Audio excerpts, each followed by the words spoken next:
Hello, and welcome to Happy Jolly Happy Stream with the happy music. Da, da, da, da, da, da. Hey, hello Chib, hello Oracle, hello Amiss, hello a many nice people. How we doing? We all right? I doodled this before we started. So yeah, we're gonna doodle some blood boodles, bloodlawns, doodlads. Bloodborne, yes, Bloodborne indeed. Yeah, let's play the rest of the soundtrack. So I'll stick it on random, I guess. Randomize and play. That's the intro. Let's do something else. Turn it down. Ah, the Haunter. It's always sounded like something from Medal of Honor.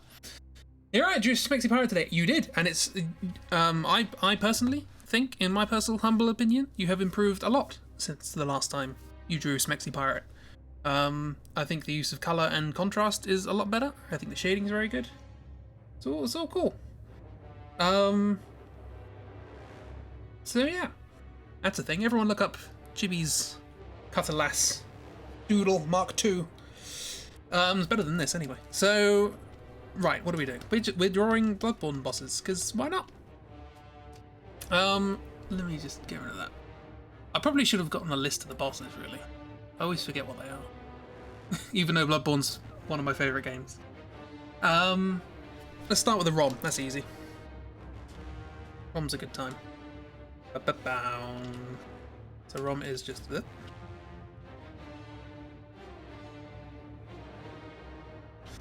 Yeah, so the reason we're doing this today is to give me a nice chill stream. I did consider doing a boss brush, but yeah. Chill stream. The eyes. And there's some more of the eyes.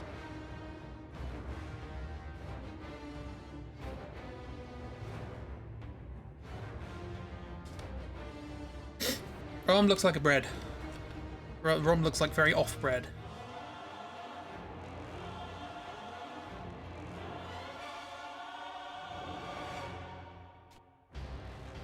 So yes, the reason I'm doing this today is because I've been thinking about Foggate. A while ago, I did a comic, Beyond the Foggate. Bread with raisins in it. Get your raisin bread from somewhere else, I think. Both of you. I don't know what the tail's. What's going on with the tail? It's just sort of. There's also nice sort of spiralies with Rom. I like Rom. Rom's nice. Why do you have to kill Rom? Rom's just standing in a lake. Leave him alone. Rom is the ceaseless discharge of Bloodborne. Leave him alone. They're not doing nothing. They do have lots of little legs. Yep.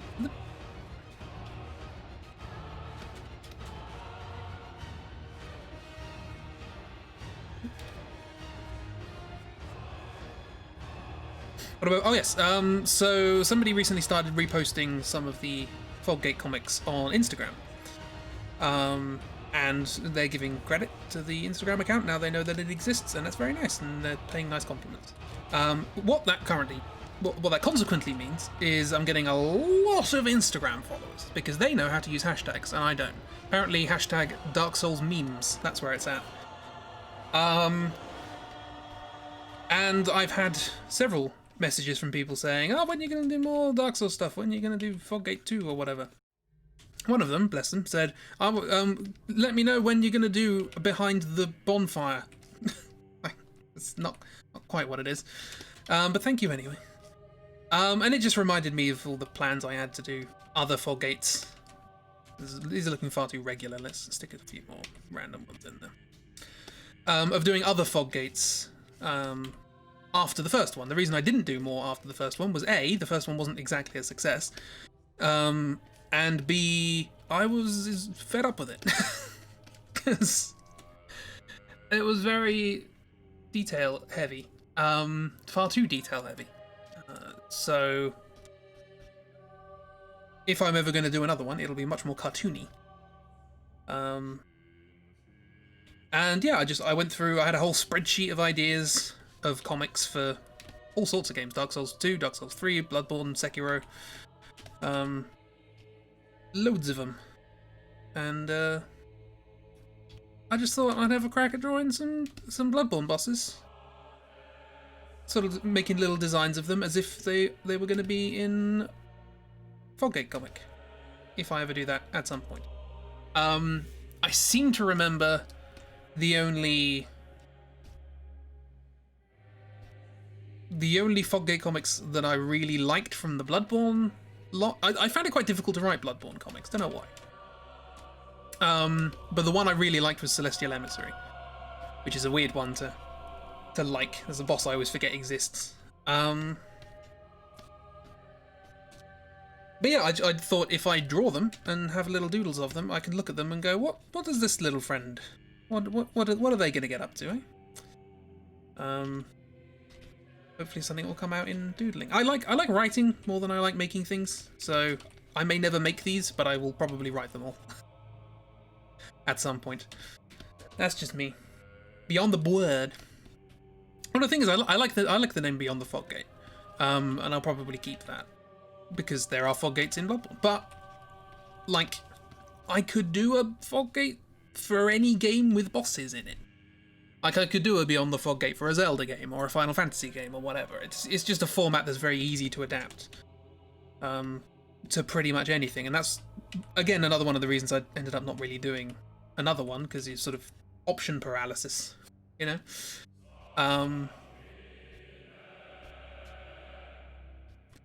So yeah, big old lumpy friend is Rom. They're having a good time. There's a simple little ROM. Should we get progressively more complicated? We'll end on the one reborn. God knows how I'm going to cartoonify that. It's just a lump.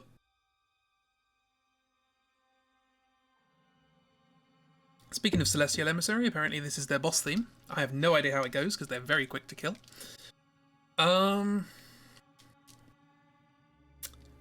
Yeah. It's also been a while since I played Bloodborne, and I kind of want to play Bloodborne again, especially now I've got the PS4 out for Castlevania. Give me a boss. Give me a Bloodborne boss. Blue blanc boss. Blue blanc boss. That's the other thing with Bloodborne, is there are 22 bosses in Bloodborne, not including Chalice dungeons, because nobody plays the Chalice dungeons. I do, but no one else does. Frame Man, I'm not doing anything. Stop it. Stop it, bad Frame Man. So it will be slightly shorter than the first one, which is the alternative to Dark Souls 2. I wrote a lot of Dark Souls 2 comics, but I ended up not doing those because there are 41 bosses in that game, which is almost twice as many as Bloodborne as Dark Souls 1. Ornstein is not in... What is the most Ornstein-esque boss in Bloodborne? There's a question. So Ornstein jumps and jabs at you. Does lightning. So I guess it's either Parl or what's his name? The Ligarius. Neither of which are really Ornstein. Oh, Gehrman might be kind of, well, not really. Does have two faces though. 3 actually. It's that choice paralysis thing again. It happens. There's only 22 bosses.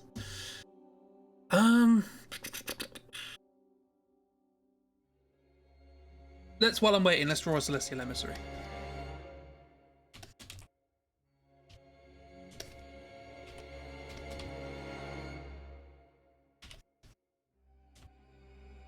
You legit forgot all the Bloodborne bosses. That is one of the interesting things about Bloodborne bosses when I was doing the comics, was they kind of... It's not that they blend into one, but they're much tighter theme than Dark Souls. Dark Souls is pretty much whatever goes. But Sekiro and Bloodborne are much more specific, pinned down. Oh, lovely. Spam. great. Spam! We got one of these in the last stream. Now we have 3 in one go. My word. Where is the ban button? There, that's one of them. No, don't ban Chibi. Go away.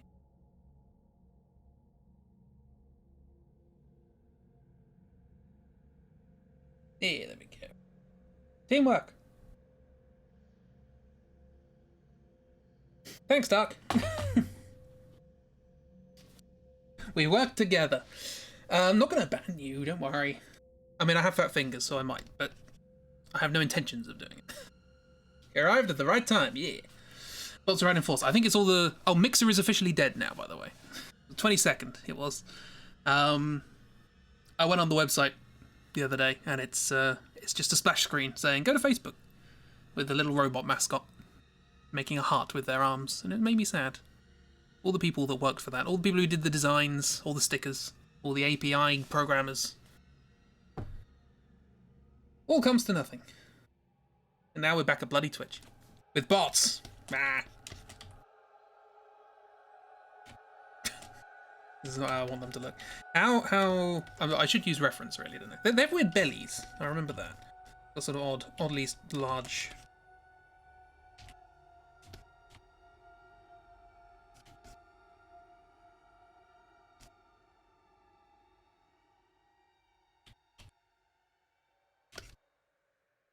I don't think there's anything weird about their feet. It's mostly the hands.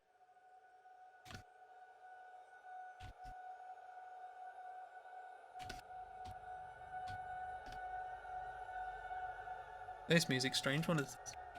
Soothing Hymn. Ah yes, soothing. You're on a friend's channel when they went streaming and a bot wandered in with their bot messages to an offline stream.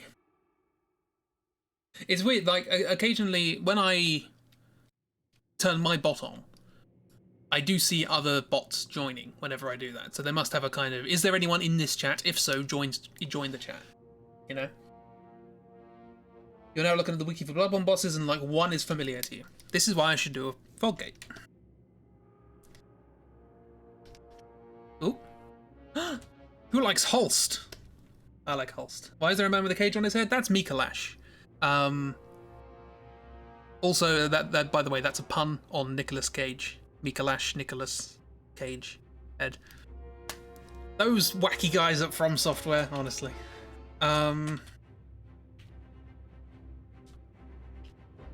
It's because he's nuts.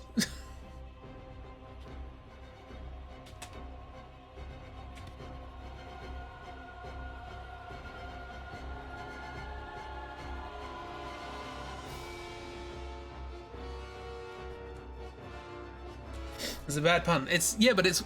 I don't know how many times I had to play the game before someone told me that. I didn't even work it out. Because why would you think it is? You know? You've got to come up with some name. You might as well call him Mikalash. Ah, that's a good idea. Thanks, Dark. See, that's why you're the mod. You know what's going on. I even missed you saying that you were going to do that. That's how bad I am. Okay, so as I recall, these friendly fellows.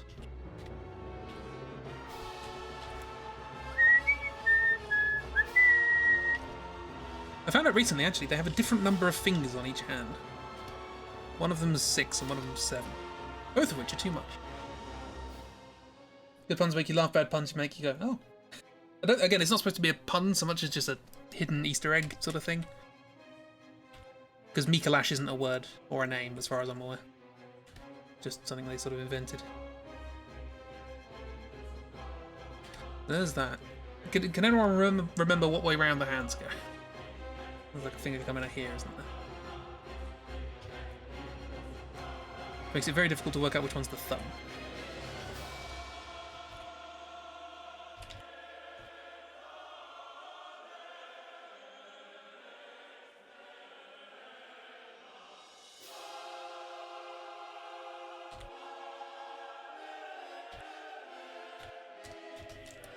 I think the bobbles make more sense.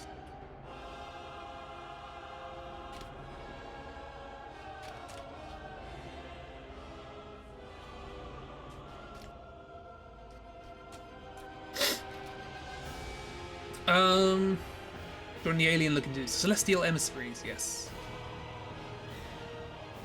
Nothing from Bloodborne stuck with you for some reason. Again, that sort of makes sense if you don't gel with the general design, which I very much do. It's not gonna go for you. So these are the celestial emissaries, or envoys, however you, whatever you wish. Weird old thingamabobs. Go away. Updates. Anyway, if you want me to bore your ear off about Bloodborne stuff, I will. Who likes Hulst?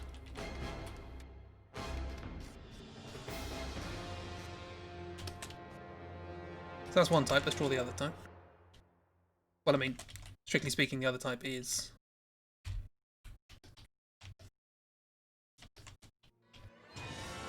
that.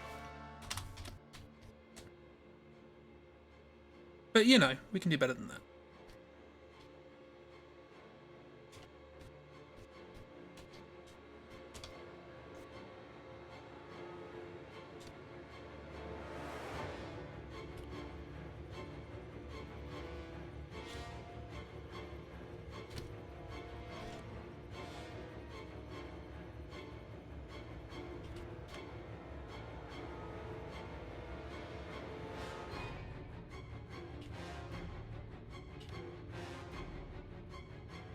You're lucky well enough that Dark Souls is more memorable for you, probably because the fantasy tends to stick with you, but Bloodborne has some good designs, even though everything tends to merge together in my head, apart from Rom.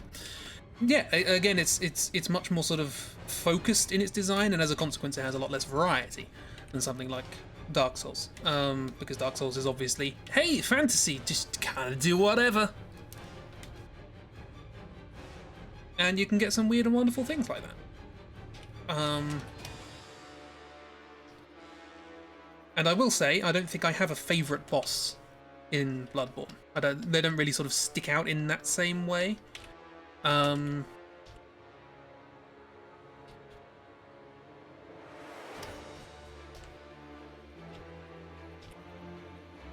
It's all just one big, wonderful thing in my head. But yeah, it's very much down to, do you like, you know, weird horror stuff, cosmic horrors and grotesque thingamabobs.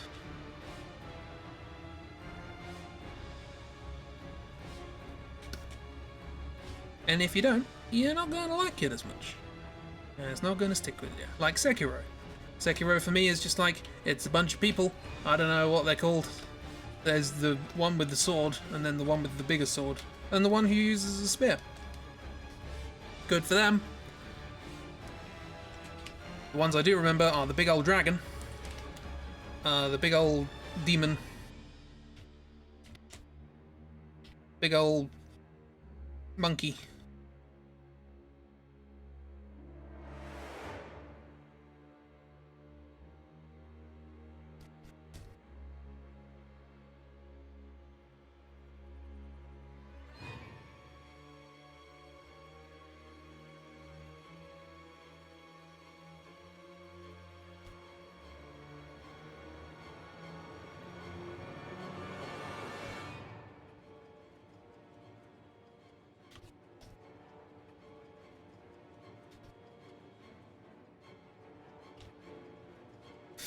Yeah.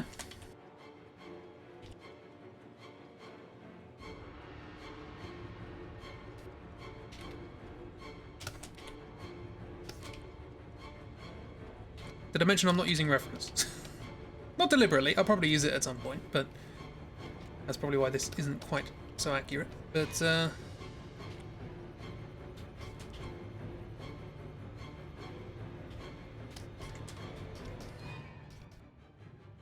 it's disgusting enough to do the trick. A little bit big.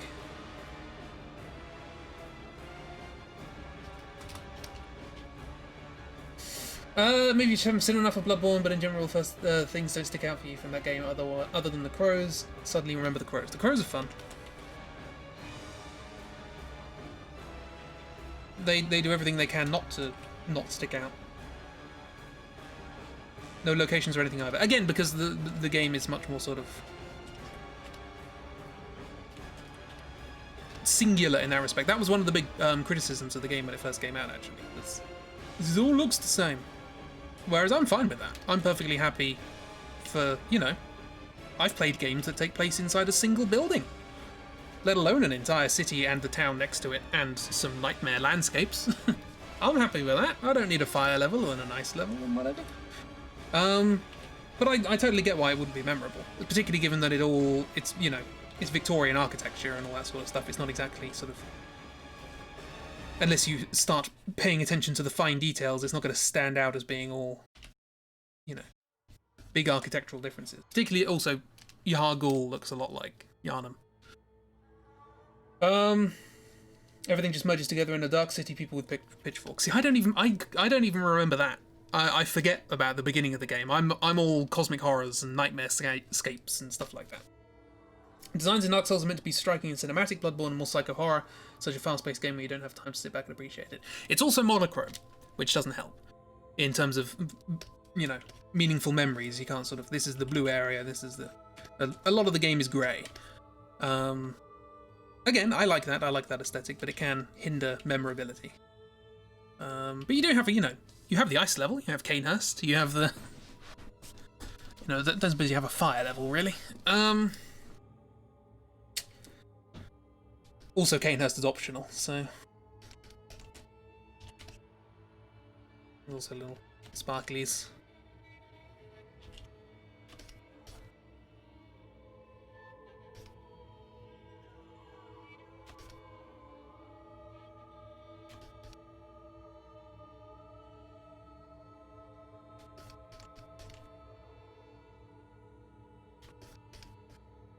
So there's the Celestial Emissaries. There's the grey bits, the grey-blue bits, and then the dark red bits. There's a lot of dark red bits, I'll give you that. And the purple bits. There's occasionally purple. Everything's metaphorically on fire, it's all the fire level. True. Actually, no, there is the fire level, it's the last boss, isn't it? Just thought of that. It's your hub.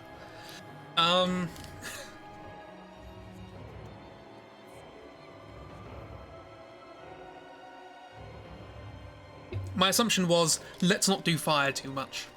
We've kind of overdone fire, what with the whole Dark Souls being all about fire thing.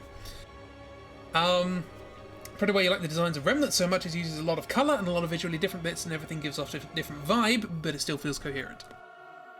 This was actually one of the things I was thinking about with, if I was going to do a Foggate of Bloodborne, was looking back, one of my many criticisms of Bloodborne.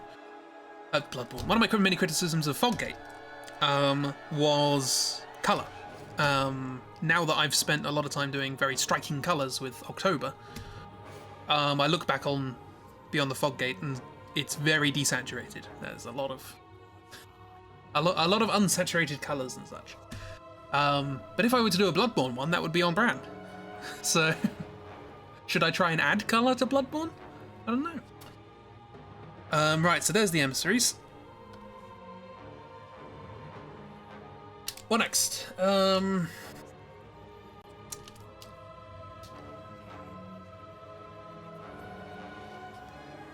as I say, the emissaries are one where I'm pretty sure I've got a good comic for them. But who knows if I'll ever even make it. Neon Bloodborne, why not? I'm sure someone, once they eventually start emulating it, I'm sure there'll be plenty of mods. Amygdala? Should we go with Amygdala? Have a crack at that? How many arms does Amygdala? I think it is a spider, technically.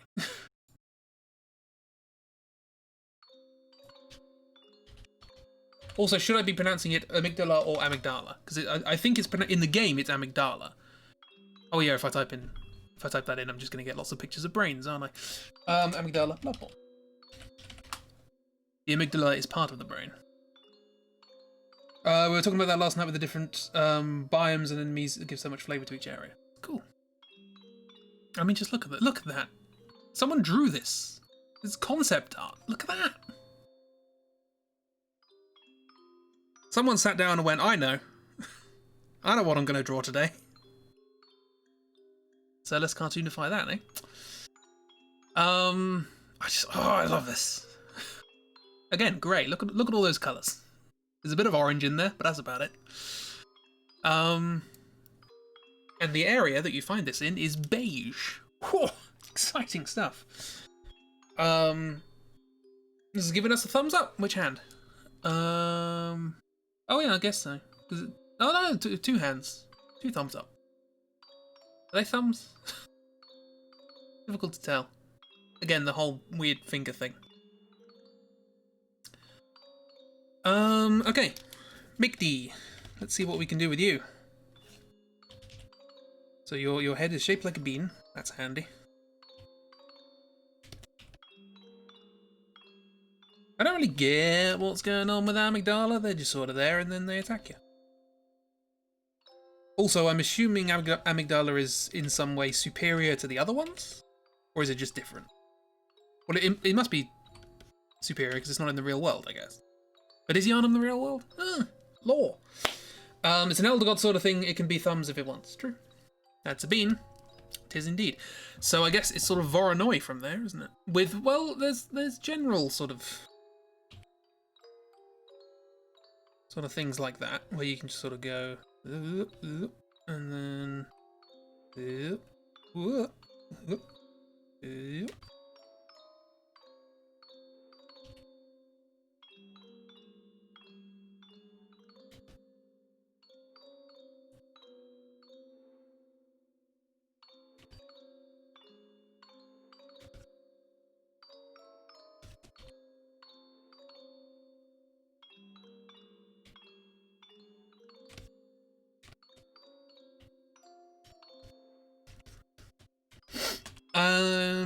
and sort of like,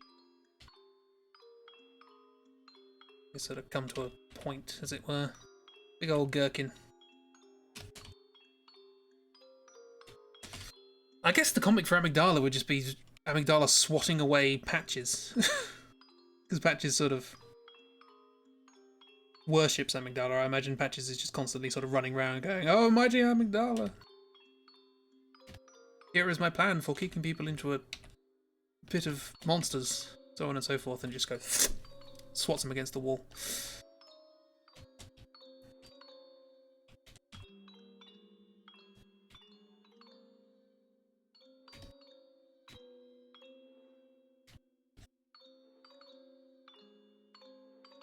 There are eyes in here, by the way. I should point that out. Can't really see them, but they pop out occasionally. Of course there are eyes. There are eyes on the inside.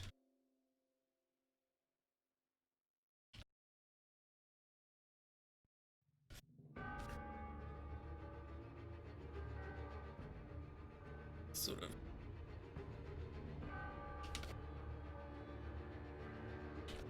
Big old ribcagey thing here. Miracle of Sound did a song about that? You are Miracle of Sound. I'm thinking of Ministry of Sound. Don't think that's who you're talking about.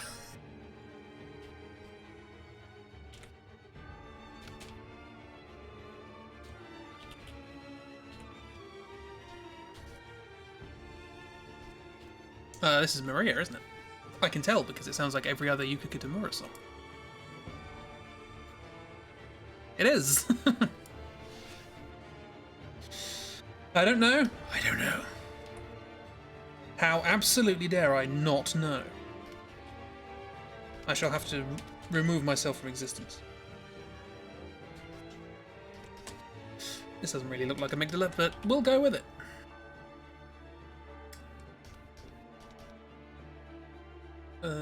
Its body is shaped like a nut. Kind of. Let's get rid of this. That didn't work. There we are, there's Dark Souls 3. It has lots of good video game music, which is allowed for use by streamers and such in these trying times. That's nice. Like, this is just Dark Souls 3, isn't it? Ooh.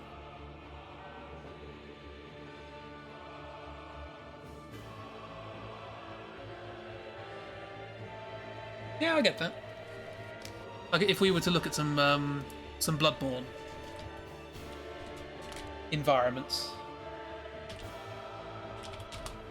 The only thing that really has colour is the sky.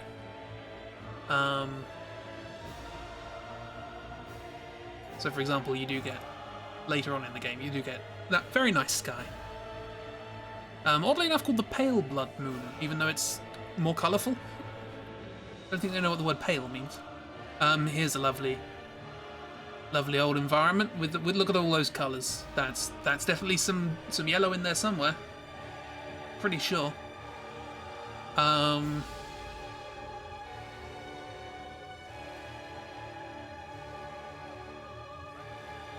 Yep, there's your hub.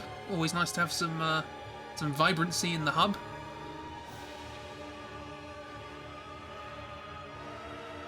Oh, look at that, Henwick Charnel Lane. Obviously, witch is going to be colourful, magical sort of thing. Yeah. It's oh, DLC. Obviously, you've got to change things up for the DLC. I mean, obviously, you've got to add some sparkles of some colour in there. Yeah. But yeah, it's not a colourful game, but it's also not trying to be, so that's fine. Again, it's going for the bleak horror thing, but if you don't like that, you don't like that. Some sort of yellow. They really love the colour hints of yellow. That's Dark Souls 3. Dark Souls 3 loves the colour hints of yellow. There's more yellow in there. Cool, Maria, calm down. Sass is strong. Look, I love it. Don't get me wrong. Don't think I'm complaining. Again, I will reiterate, Bloodborne is one of my favourite games of all time. Amygdala has an odd number of arms. 1, 2, 3. 3 on that side, 4 on that side. Alrighty then. That's about on brand. So there's like there. Also 3 joints. That's nice. 4 joints on that one.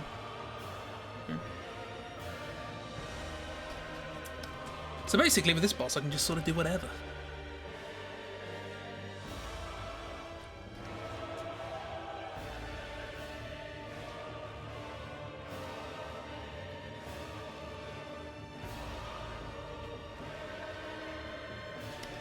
Maria, please. I'm trying to draw here.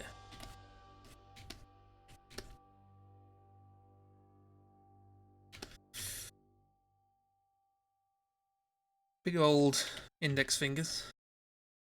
Probably, I don't think there's a consistent number of fingers on any of the hands here, so we'll just do whatever.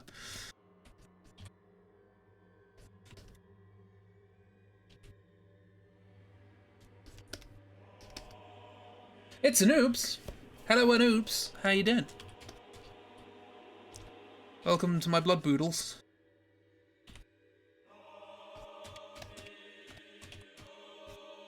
There is one thing I like from this this concept art, which I'm going to nick. Oh good, the feet are hands as well. Just noticed that. Bloodles.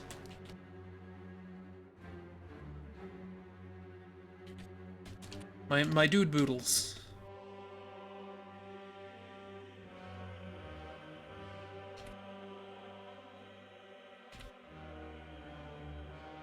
Oh, that's unpleasant. Love that.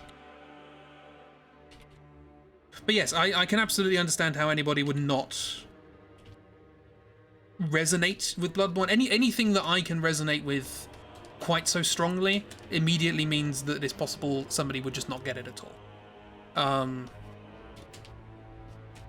Not to say my personal tastes are exclusive or anything, I'm just saying, in general, if there's something that one person's like, this is absolutely amazing and I love every aspect of it, there's a good chance other people would just not get it at all. That's just how human brains work. It's Akiro, hello! Many friends. How are we all doing? Yeah, there's one thing I quite like about this sort of concept art, and that's just sort of just a hand on the leg.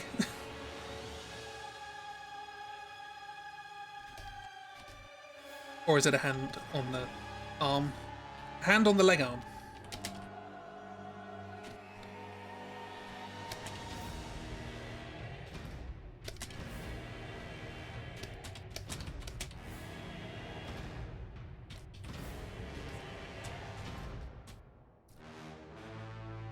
Not niche per se, but it does have a very, very specific vibe. Yeah, it's Yeah, I guess it's just a specificity, isn't it? These arms are different lengths. It's like drawing October, but horrifying.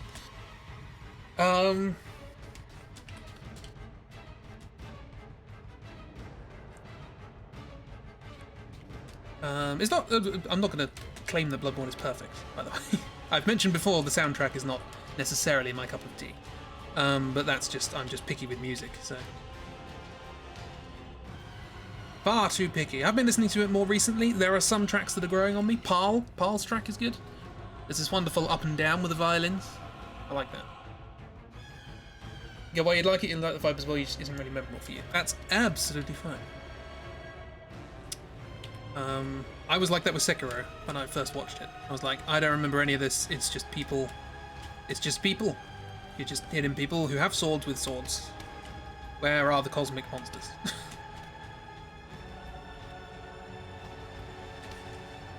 That's the point.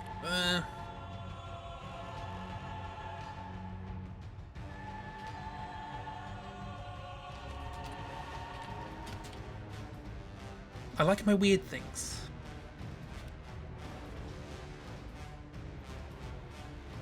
Oh, I like that.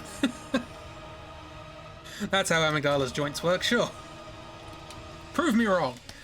Has granted you mercy. Oh, did you have bad head times?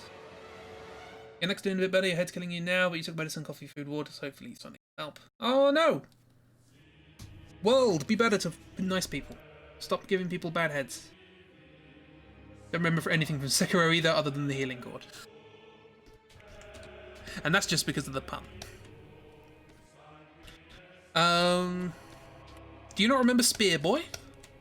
The guy who killed me 70 times in a row? And the final boss, who I defeated on my first attempt, technically. I don't consider the power cut a failure. The technically first try. I had a sneak migraine attack yesterday evening. Oh no, that's very no.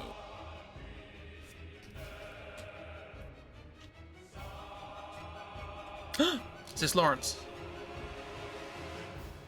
Oh, it's Lawrence. Love this theme. You only remember lots of fire. There was a decent amount of fire. Oh, you weren't even there for Fire Demon stream. The power squat. There was a power squat and all that. How does this work? Exactly. Oddly enough, knowing human anatomy, this would actually help. As they say, you are most effective to breaking the rules when you know what the rules are. And this guy is just all broken rules.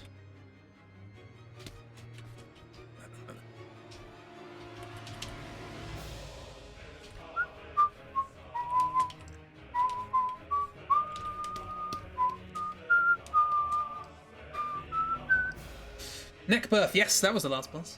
One of the last bosses. Remember the Zombie Monkey? Zombie Monkey is also memorable.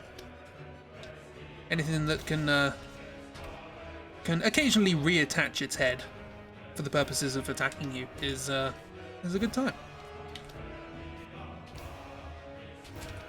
So this is the level of quality if I ever do Foggate Bloodborne, Foggate Yharnam Edition, that you can expect from the boss designs. Not going to go full detail like I did before. Ooh, I like those fingers, they don't make any sense. Perfect. You would have so much trouble recalling things without games making it hard for you to remember stuff. Yeah, of all the things you can spend brain time remembering, I would put games relatively low on that list. I, for example, have an awful lot of Jethro Tull lyrics in my head. Do I need that? No. Can I recite the lyrics to every song from Songs from the Wood? Yeah. Because brains are weird like that. That looks like fire. It's meant to be tentacle sort of things.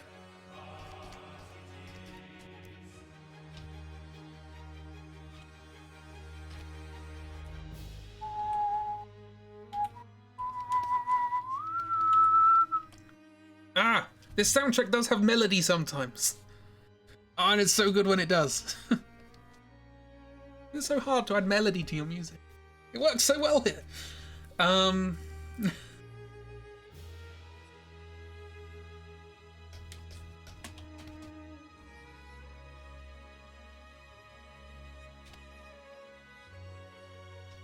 I think that's my big problem. Is I'm a big fan of melody, and if you're doing a soundtrack for a horror game, melody's not really the first thing on your mind.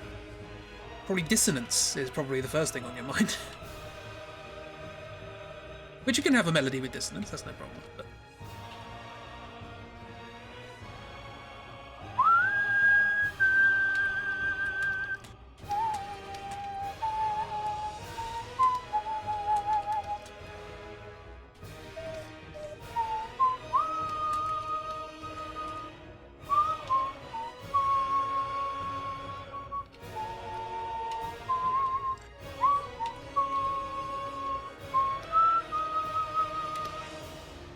Then back to the motif of the cleric beast.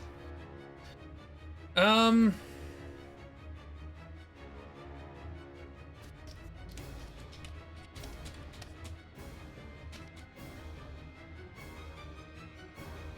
sorry, I just looked over and saw a picture of Gene Wilder. What an odd thing. I did at one point. I did plan trying to make my own soundtrack for Bloodborne. Not like a kind of replacement, as like, oh, I can do better, but like a kind of just music that I like that would fit the world in a sense. Because obviously, most of these games you have boss themes, and that's about it. Maybe a title screen music, that's about it. I want to do music for like areas and characters and things like that. How long can I draw fingers for before I say that we should move on?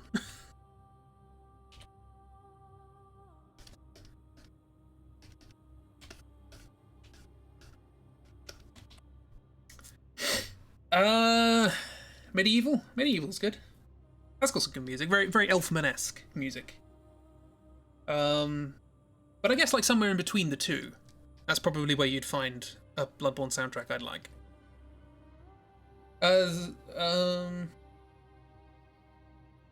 Oh, right, sorry, I missed a conversation. There's a game on Twitter that I saw someone described it as Dark Souls, but you're a skeleton, and you can't remember what it's called. Someone who doesn't know anything about music, listening to the guy talk about soundtracks is very informative. Yeah, you do know about music. You just know what you like the sound of, and that's arguably more important than anything. I often forget that when writing music. It's like I often forget that when writing jokes and comics and stuff. As I go, that's a fantastic idea for a comic, and then once I'm halfway through it, I'm like, did I ever find this funny? The answer's usually no. You get so caught up in what's a clever idea.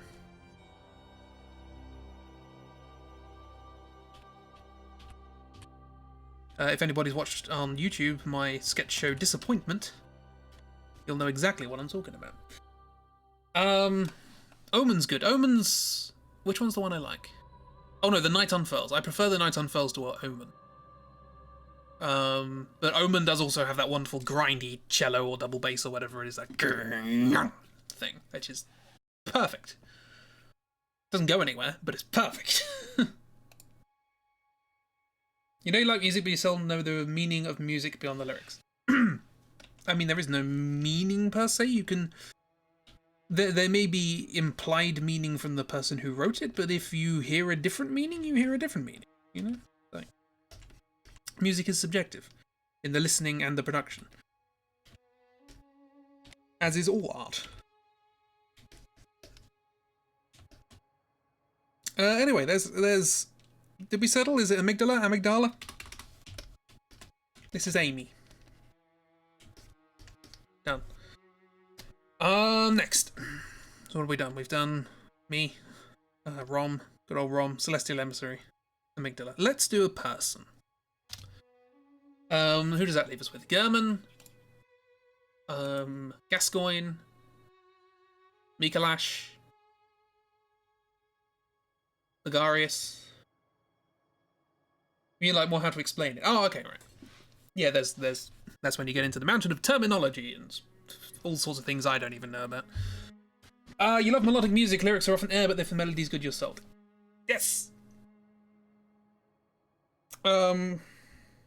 Horse boy is half human. If you're gonna make me try and draw a horse,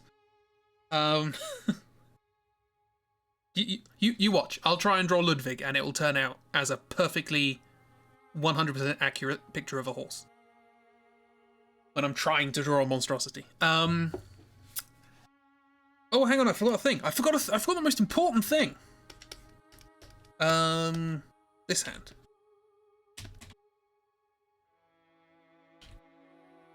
Weird long finger.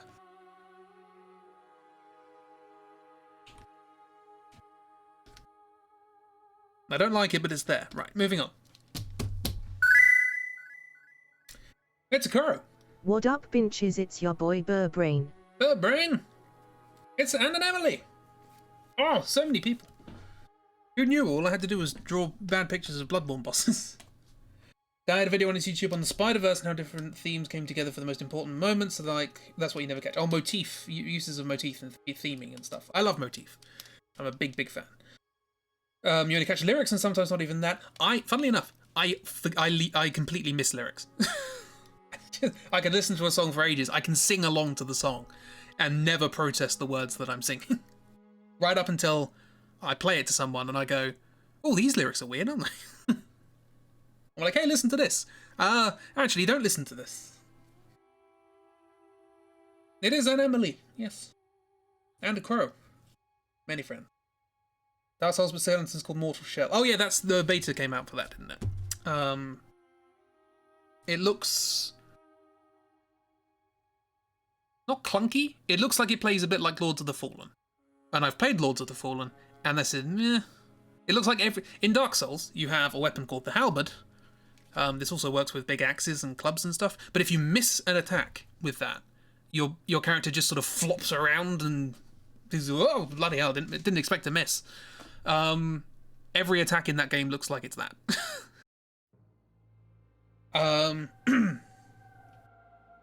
You have no idea what it's like, though. It just looks cool. It looks, from the bits I've seen of it, it looks very dark.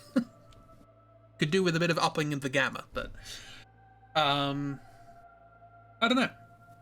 It hasn't grabbed me, but I'm interested to see where it goes. Oh, does Amygdala... Oh no, that's a different one. Because occasionally some of the Amygdala have tentacles coming out of the mouth, like the ones in Yahar Ghul, but I think the one you fight doesn't. So that's cool. Catch occasional lyrics, but that's usually made harder by the fact that, well, English, you're not English, so it sounds like gibberish until you listen to it a few times and it kind of clicks. That's fair. I slightly have that the other way around. There's a band I listen to called Paris Combo, and they're French. And occasionally there's lyrics in that where I'm like, what? What's that? That's how I learned that in France, or some parts of France, blind man's buff, or bluff, is known as Colin Maillard, which is named after the 11th century knight? I think it was 11th century, who was blinded mid-battle, but carried on swinging his hammer, just wildly flinging it around, hoping to hit something. Which is just a really dark name for a kid's game. It's got very weighty combat. That's probably the best way of thinking about it. Yeah, I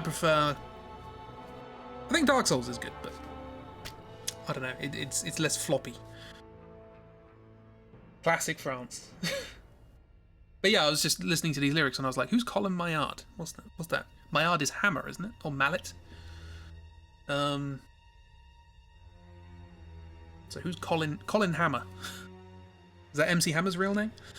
So, Bloodborne boss. Mikolash. Let's do a Mikolash, why not? Let's do Nicolas Cage. What does his face look like?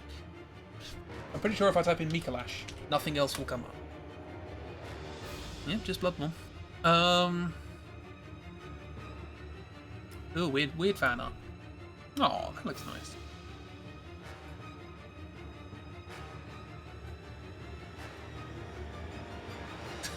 He's sane, honestly.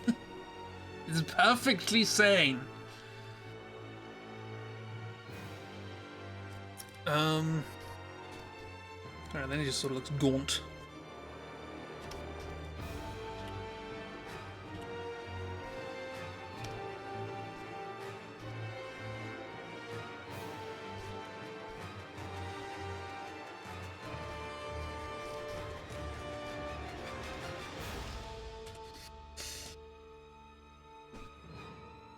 Completely. Shame.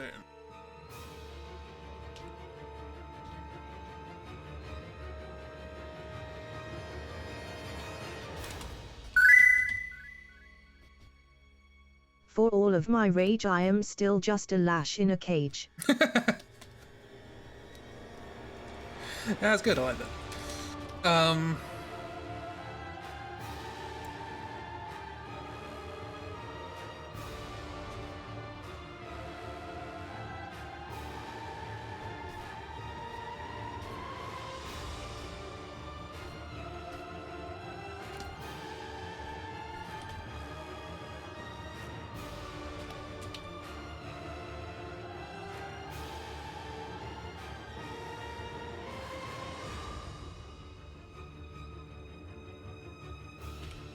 This is supposed to be less detailed. It's supposed to be cartoony. Don't know what's going on here. What's that neck? What is going on with your neck? That's better.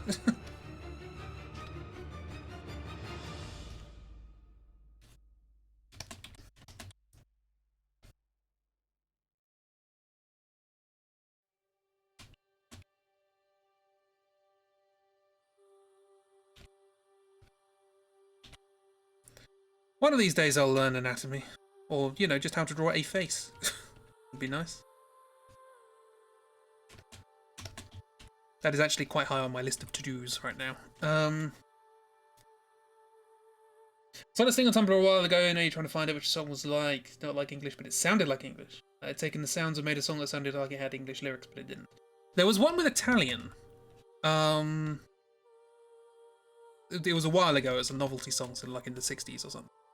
And they made it sound like it was actually Italian, but it was just gibberish.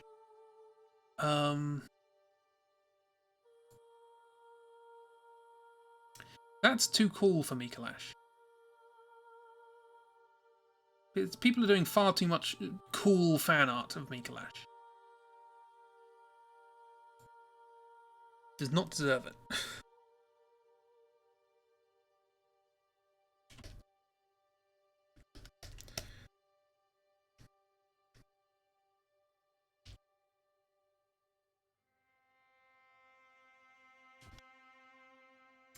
That's the one. Yes. I thought I was supposed to be Italian. It might be English, or maybe he was an Italian singer who made a song that sounded like it was supposed to be English, or something like that. Clap your hands for tentacle magic. Also, what are you wearing? You're wearing like robes and stuff. Student, well, not student, probably a teacher.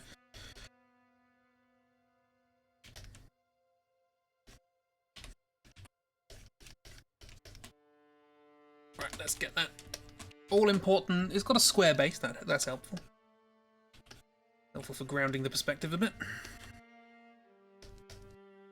Square base with a hexagonal prism. So let's like there and there. That looks roughly in perspective, right?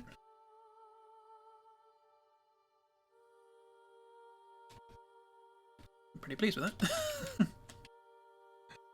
And then you have another one going down each bit.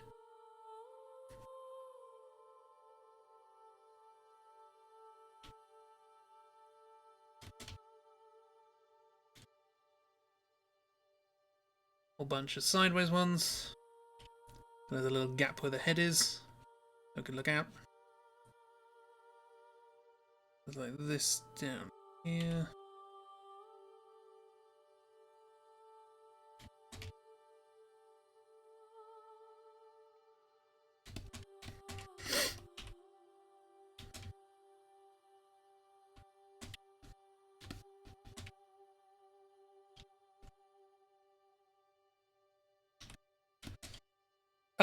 What would you do?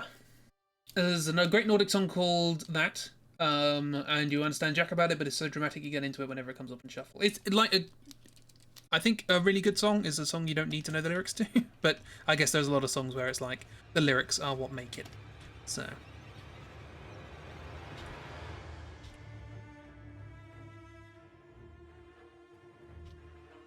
Hang on, let's make it easy for myself.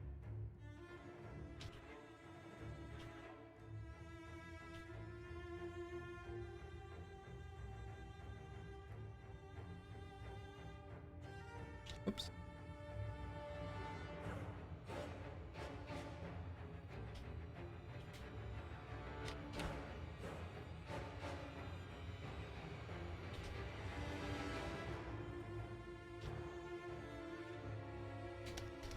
You get the idea. The composer sometimes uses voice as another instrument for the song. She make up gibberish lyrics, sounded like they could be a language, but it didn't mean anything. Just sounded good. It's an Italian singing or made it sound English. Okay, yes. So I got it the wrong way around. Spent a lot of time trying to find the lyrics for one of her songs before learning there actually weren't any meaning. There was Sigur Rós, I think. They do a kind of. Sometimes they sing in Icelandic, but sometimes they sing in a made-up language. So to call that British Formula 1 guy what taught you car maths on YouTube, Formula Chris. Lovely.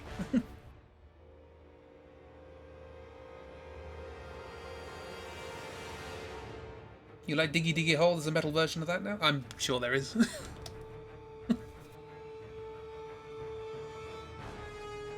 Is he expecting a growth spurt? He's expecting expansion to his mind. How do your robes work? There's... Oh, wonderful. Oh, good, there's an animation. Excellent. Thank you, GIFs.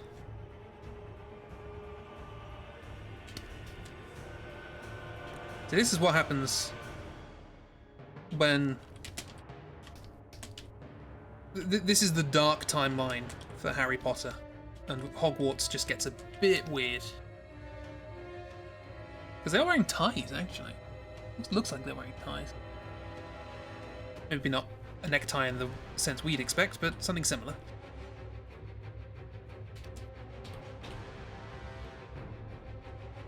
That Chris is Formula Chris, and what is this, Chris?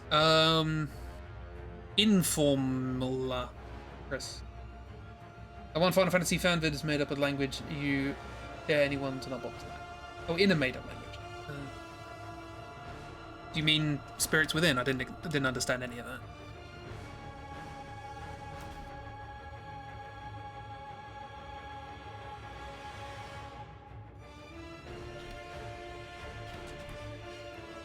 Actually, Advent Children. Didn't understand any of that either. Who'd have thought? Final Fantasy films don't make any sense. Thumb on the inside. Eyes on the inside. Ah, cause. Or some say, fatang, fatang. The Mother Chris. I'm not the Mother Chris. Alas. How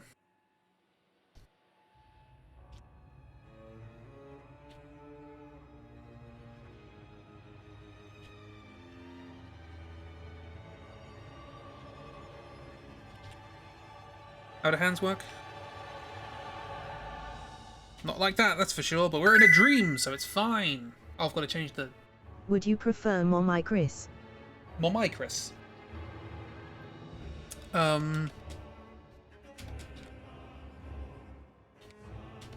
That sounds like something, and I'm trying to make a pun, but my brain cannot work out what it sounds like, so I'm going to leave it there.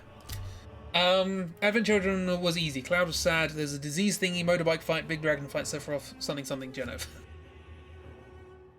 Yeah, Advent Children was easy. Montage of nostalgia, this good music, but in piano. Momai Chris. Motorbikes, Bahamut, Sid, Kate Sith, Catchy, whatever you want to pronounce it, as many swords, Omni Slash with billions of swords. Mum's Eye Chris. Mum's Eye? What? Am I the apple in the Mum's Eye? What?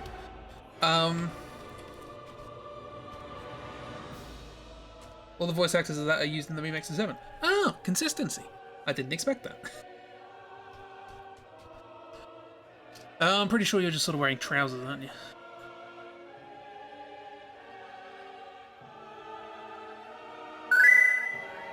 That is like a necktie. Mummy Triss. Mummy Triss. Eventually you'll get there. Come on, Hazel, you can try.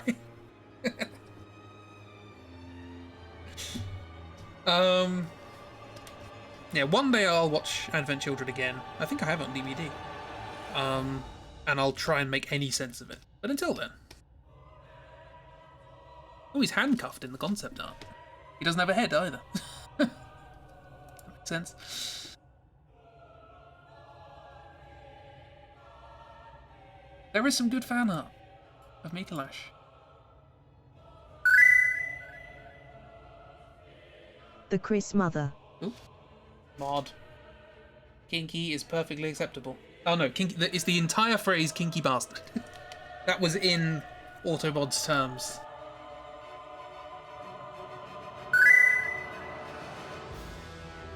Crutha. Crutha.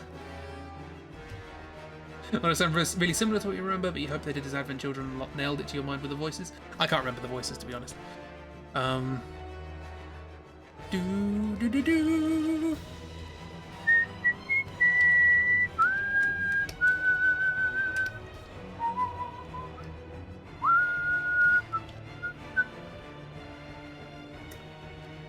Who's this? Is this Ludwig? Again, DLC. It's just got melody. It's got melody. Oh, if only everything else in this soundtrack had melody. This doesn't look anything like Mikolash because he doesn't look nearly as. That's better. Looks really, really worried in the game. Mother of Chris / Christ / Rice. Rice. Mother of Rice. Ludwig the Accursed, I believe. Or probably Accursed. On the soundtrack it's called Ludwig the Holy Blade, but I think that's part 2, isn't it?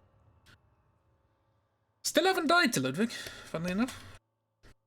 Granted, I've only fought him once, but I won once, so I'm never going to fight him again. I love when I just accidentally somehow manage to beat a boss first try, and then I go, never again, never fighting it again, so I can keep saying that. Still haven't died to Lady Butterfly, or Gyobu, actually, in Sekiro. The things I don't die to, I never make any sense. The Dragon Slayer armor, Dark Souls 3. Why? I don't know.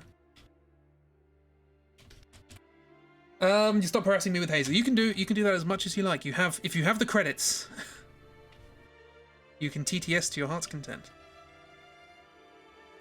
And I think on the move over from Mixer, I gave all of my regular viewers like 10,000 credits. So. Never stop harassing. It's difficult to know what to do with Mikolash in a comic, because he's just not like he's probably the comic will probably revolve around his marionettes trying to run away. If I had to hazard a guess. Never stop her ass sing. It costs credits. Yeah, I have my own currency, Snips. As you watch, you accrue Snips, and I believe you can check it with exclamation mark Snips or something like that.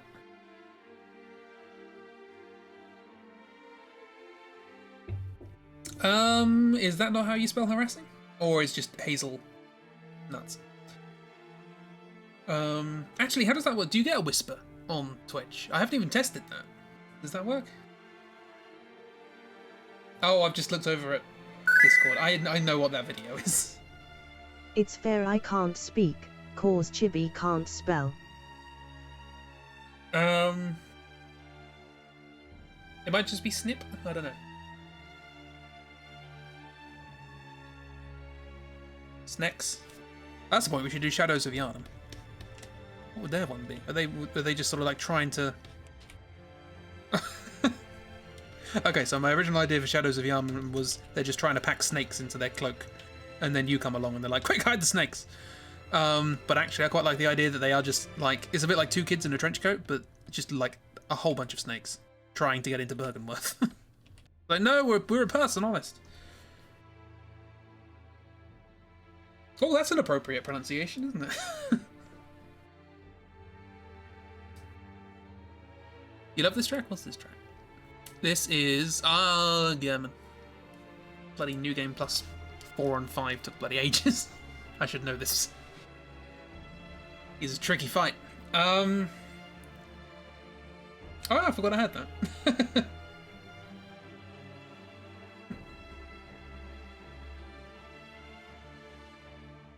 But yes, this is German, yeah. Sorry, spoilers for Bloodborne, I guess. I mean, I am drawing late game bosses, I don't know. Don't know if I should really apologise, but...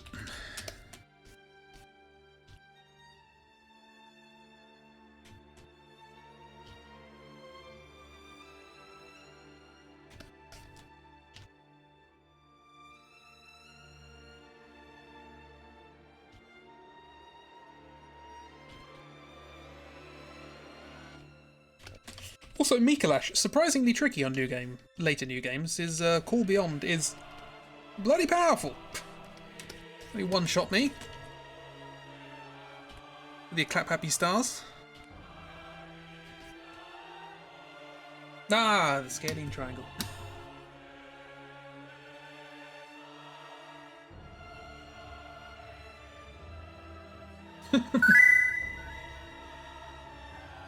Kwauyuwi an absolute blessing. Thank you so much. I wove you. You wove him? It was made out of cotton, or? Crow was made on a loom. You heard it here first.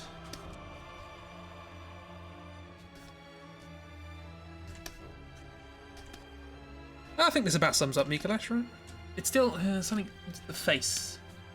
Face isn't quite right. It's not gaunt enough. Not sort of sad-eyed enough.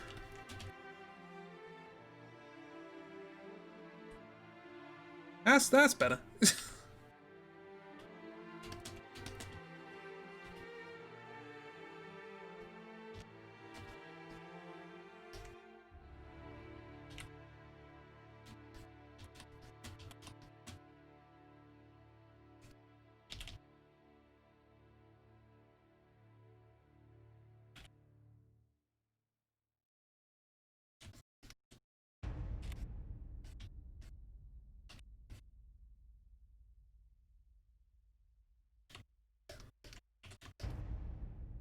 Apologies for the variation in line width. There we go. She's doing so well to the end. She tries. And so someone put the cage on his head while asleep and now he's panicking. He's just woken up. Actually, do you know what? You're pretty accurate, actually. Now I think about it. I did put he's asleep. He is the host of the nightmare.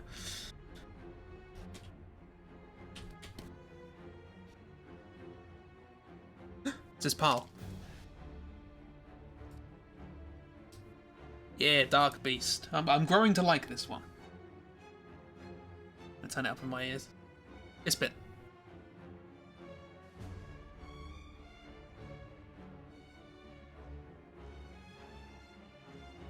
I like that. You have been woven. It's like you have been woken. Awoken. Awoven. Technical question about Clip Studio. Do you have an efficient way to change a particular colour after you've put it down? Pick something up real bad. What do you mean? There is a protect... Yeah, so if I... Hang on. There is if I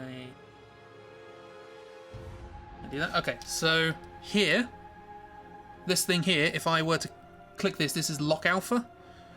So if you click on that, then I turn it to this blue, for example. I can just sort of colour where the blue is, and then, you know, actually I want this to be red stripes. I think so. You can do that. So yeah, it's just here. It's the little lock with the checkerboard behind it.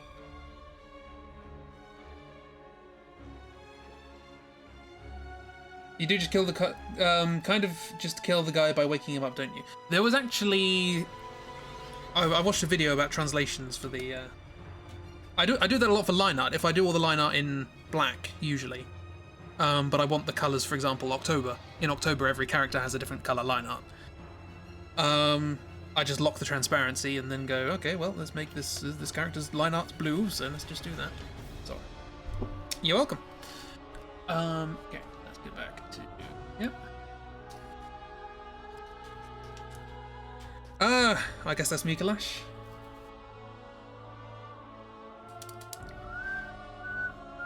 This melody's good, but it doesn't go anywhere. It's got such promise.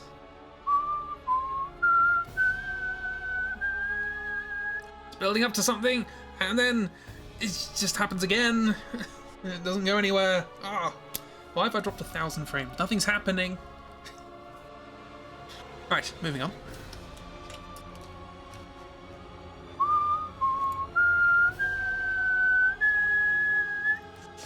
Who else?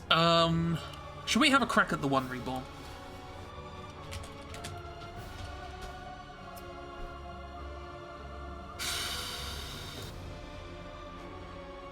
Okay, so there is actually a body there. I've never really noticed that there is actually a big body there. It's just got lots of bits on it. Frame Man dislikes that I dislike that the music doesn't go anywhere. Frame Man likes things to not go anywhere. That's their raison d'etre.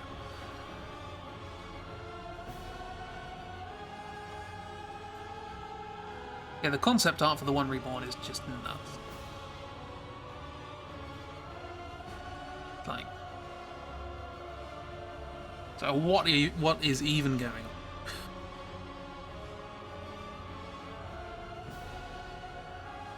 This is another one of those ones that feels like, hey, hello there, Dark Souls 2. I see you're trying to do something with lots of bodies. Let's actually add some imagination to that and turn it into a monster. Let me turn the music down now again. Like that song has potential, but it's not quite. Back when you were doing a fan comic for a friend, you accidentally did the line art in dark grey instead of black, but you didn't notice till much later. Then you had a panic attack because you thought if you have to redo all the lines in black, then you asked Google if there was a way to change it quickly, and you learned about alpha layers or lock or whatever. If you want to just turn something to black, then you just you can just go to hue, saturation, luminosity, just turn the luminosity down to 0. Or if you want it white, or you can just change the hue altogether if you have a particular color.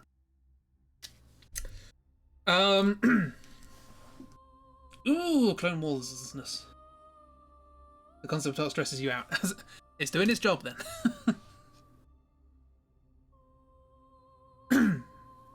And I can't talk about that.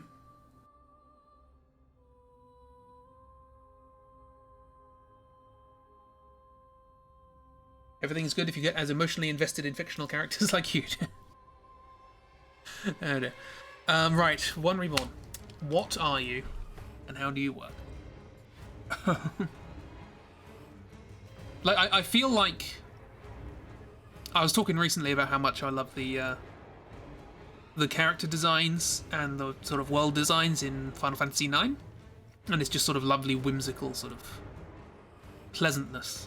I feel like Bloodborne is the other half of my brain. It's like, I love this concept art too, but for the completely opposite reasons.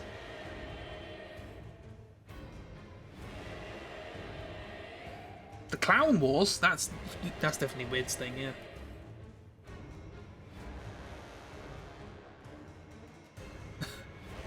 I can just imagine Weird drawing all the characters from Star Wars as Clown. And it would be a good time. What is going on? So, okay, so we need to start somewhere. There's this nice side-on shot of the One Reborn. Let's work with that. This is an empty layer. Okay, so we start with where the head should be, and then we go up to a big old body. And this is just all ribs. Get the basic idea down before we go anywhere. Then there's a shoulder, which goes into an arm. and goes into whatever the hand is. That's probably made of feet. Again, let's just sort of get the basic gist of it down. This is where we see the controller. It's like Quelaag, but all gone horribly wrong. Stairwarts, the Clown Wars. Stare warts the Clown Wars. That's why they wear so much makeup, so that people don't stare at their warts. You ever seen a clown without makeup? You pay our money both to do that and equally not to do that. You pay our money to do that and then not show anyone. So this is like Skullboy. So it's like...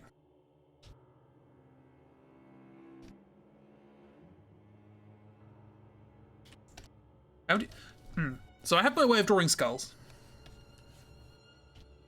which I'm pleased with. But this is a skeletal face.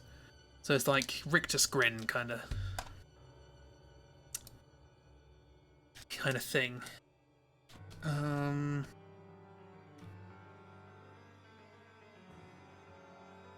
I like this.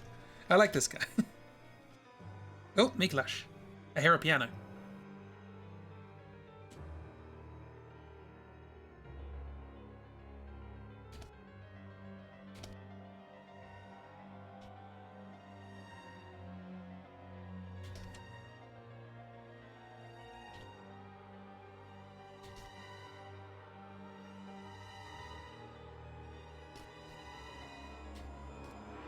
Oh no, you don't know. You have hair in the concept art, but not in the game. Interesting.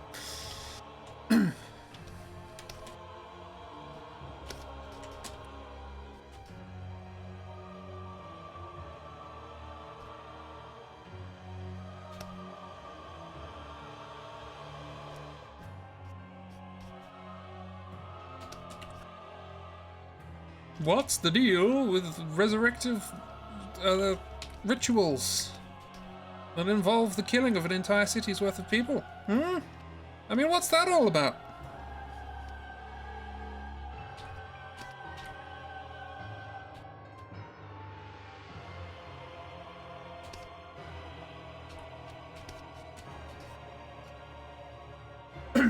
So someone just said something offensive while the person being offended was in the room.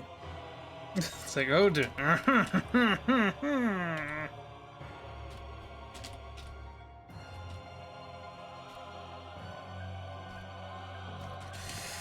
And now we've got to draw the rest of it. Where was that side picture? Right, so there's this big old lump here, then it sort of goes down again. It's like he's mansplaining. What's the deal with the blood church? Ain't we all got enough blood already? There's like surplus of blood. So much blood and they're trying to give us more. Am I right? Am I right? This has a thorax. And then there's like sort of big arms coming out of this. Just like, what even? What even?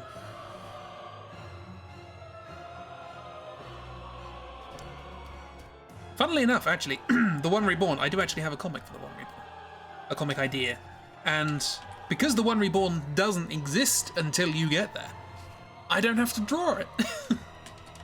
At least not, I'll probably have to draw it for the, like, first frame. If I'm going to do the same format, but...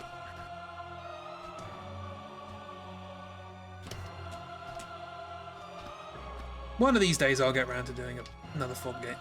One of these days. I'll just have to finish October and Outliers first. Oh, speaking of which, I might, emphasis on might, oh, Hazel has a thing. Moon womb. Moon womb. Womb. Womb. Womb. Womb. Does it involve him mansplaining something? Again, they haven't been born yet, so... It's difficult to do anything if you don't yet exist. Because if you remember, the opening cutscene for the One Reborn's boss fight, as the name might suggest, is the One Reborn being reborn. Unborn-splaining. Also, less man, more sort of an entire city's worth of body parts. Yeah, I don't even know where to go with this. What am I doing? Like, there's just sort of legs hanging down here. Sort of, there's a hand.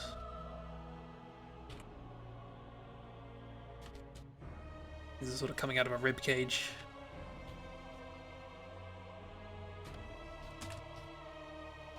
Some skulls.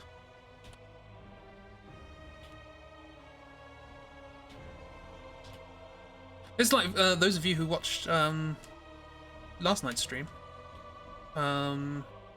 This is like, hey, what if Grand Falloon but real, or realistic rather? What if Grand Falloon but not little sprites, and actually body parts? Go Julia's give him eyes and baby limbs. There's probably baby limbs in there. This is not a happy story. Then again, it's Bloodborne. Nothing's happy. Everyone gets screwed over. Mainly women and children.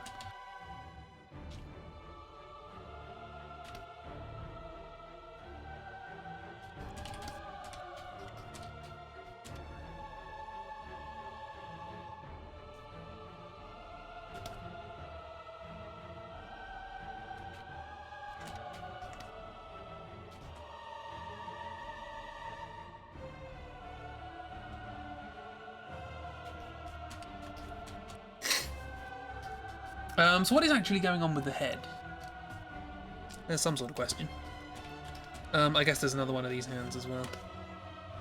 Again, I don't think they're hands, they're just sort of... They have, like, odd limbs coming out of them at the bottom.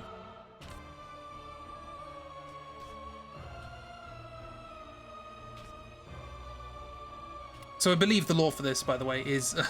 should probably explain where all this is coming from. I believe the lore of this is... the School of Mensis did a ritual, killed everybody in Yahar'gul, and then turned them into this.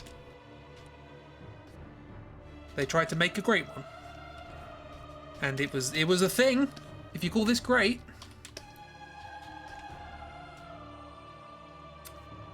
so yeah.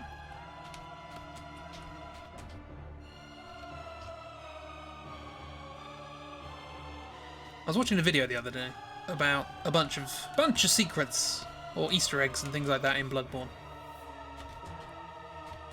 And there's so many like tiny little attention to detail sort of things.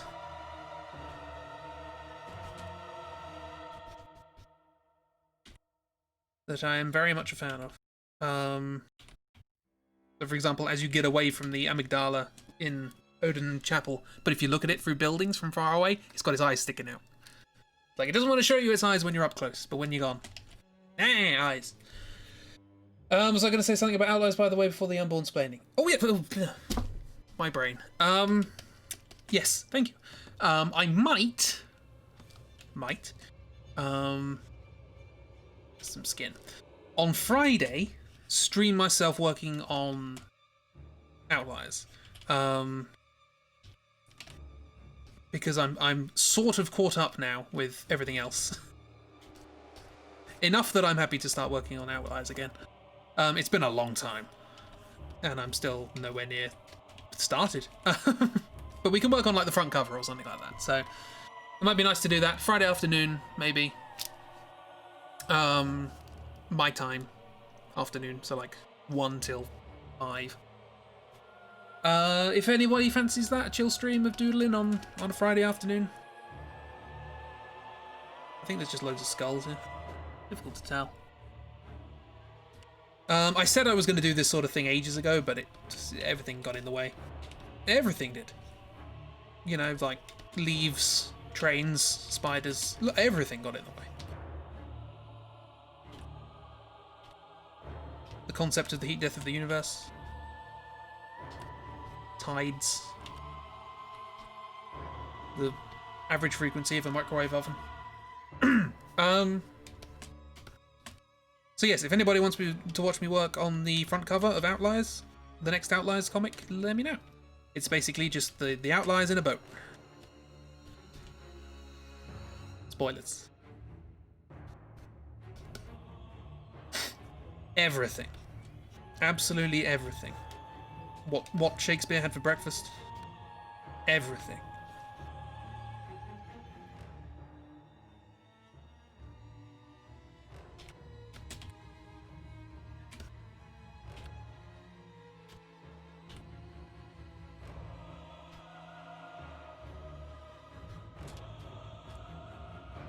Everything.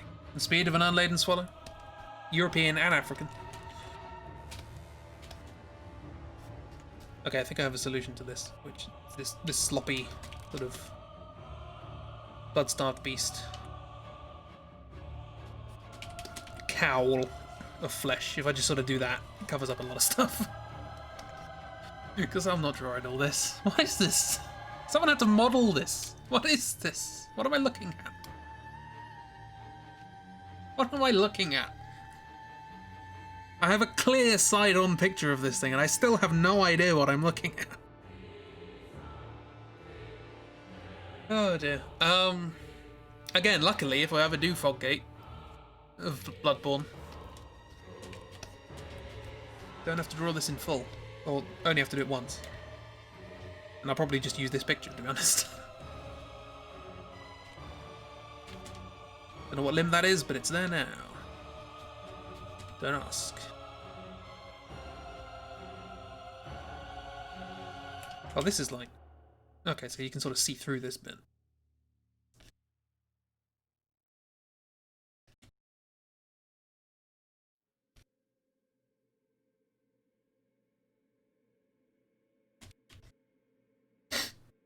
This is either a dream to model because nothing has to make sense, or a nightmare because nothing makes sense. What's that limb over there? What limb over where? What? Look, the other way. Look, it's another way.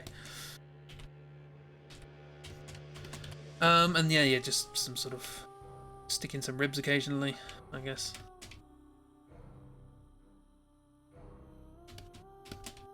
I'd also like this motif. This is a good motif. They don't use it a lot, but it is good.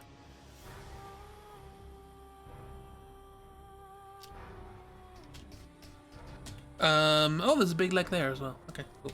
That saves time having to draw anything else.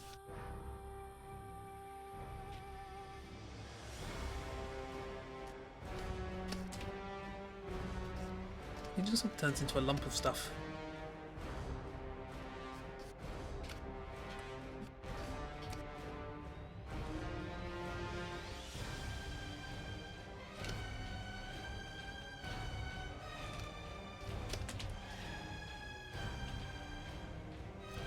Funnily enough, what I would have to draw for this comic are the bell users in the fight, because there are 6 Thumerian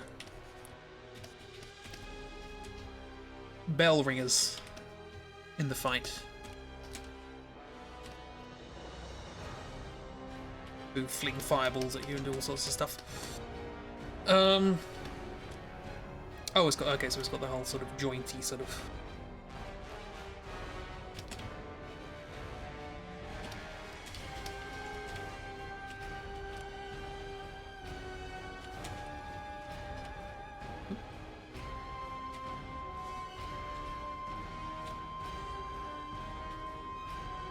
That's a high note.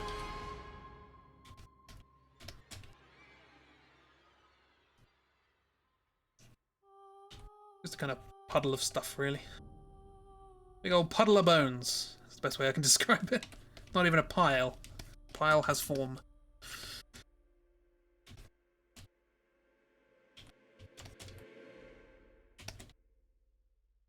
think there's a thing coming out here as well.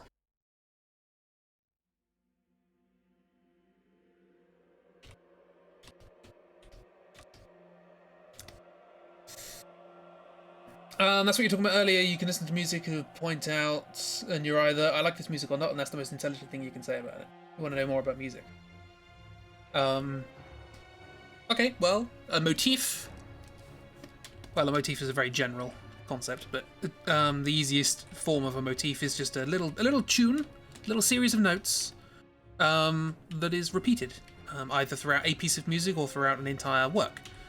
I'm a huge fan of motif. Motif is pretty much all of modern pop music.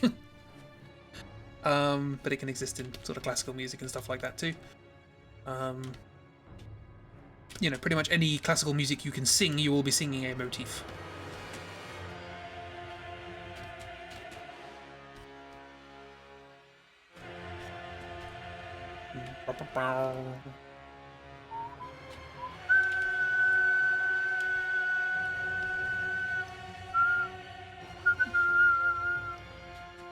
Like that.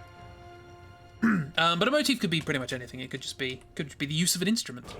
And, you know, when this instrument comes up, then it symbolizes this thing, and it changes from project to project.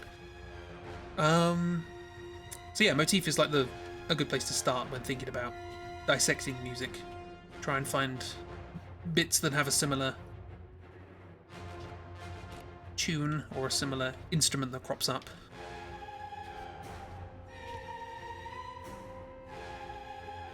I'm not the person to be talking to about music theory, must be said. I have grade 4 trumpet and an AS level in music technology, during which I had to comment on the mixing of If You Were There, Beware by the Arctic Monkeys. Which is the only reason I listen to the Arctic Monkeys. I used to not like them at all. Their first album was not my thing at all, and I used to not like them. And then in a music technology exam, I was given the choice of a song by, I think, Beyonce or Arctic Monkeys, and I was like, well, at least the Arctic Monkeys are playing their music. And they played a song, and I was like, this is actually good. Just wanted to spend the exam listening to that, really.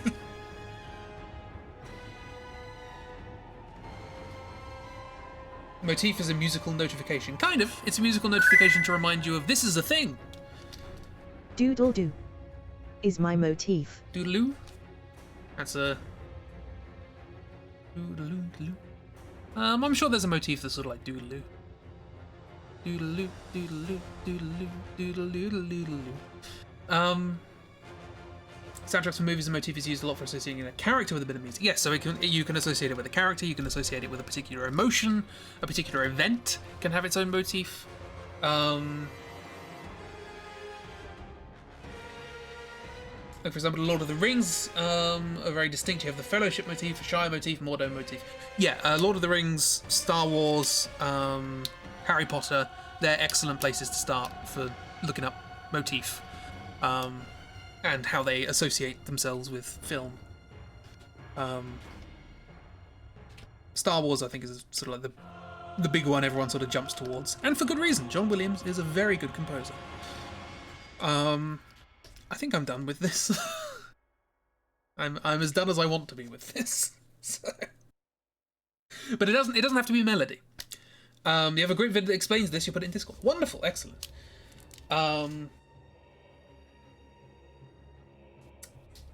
But yeah, like I say, it doesn't have to be... It's usually melody, but it could be harmony. It could be rhythm. It could be a contrast. It could be anything. It could be a time change, a time signature change, all these sorts of things. Anything can theoretically be a motif, but the easiest one to catch on to and the most memorable is usually a tune, a melody. My favourite kind. Right, moving on. That was one of my plans for doing the new my unofficial Bloodborne soundtrack thing, was to get a bunch of motifs together of like, here's the motif of Beasthood, here's the motif of the old ones, or each of the great ones would have their own motif, and then they interlink with the story in different ways. The Pthumerian motif, the motif of human society and how that gets corrupted as things go on. That was my sort of central starting point for that, but I never actually started, so... You can talk about all this stuff in theory, but then you've got to make it. You like motifs. Again, there are some composers out there who absolutely hate motif, and say that if you're repeating stuff, you don't have enough ideas. I disagree wholeheartedly. I love motif. I guess also, you might have come across the term leitmotif, which is just basically a small motif. So, You just put it in Stream Scenario again. How to Train Your Dragon. Oh, okay.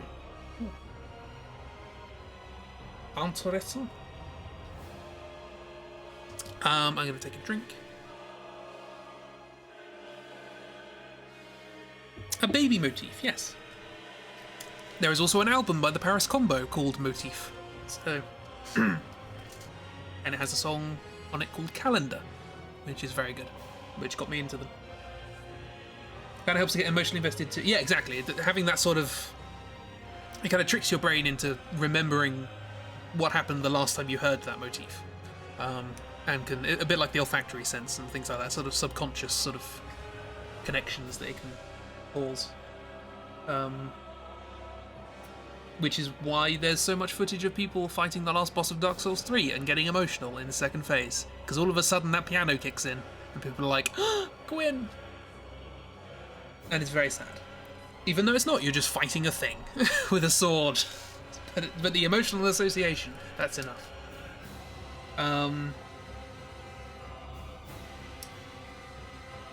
What is that?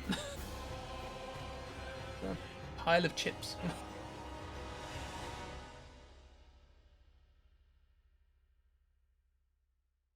Oh, pasta. Okay. What? I don't know what that is. Anyway, let's draw a thing.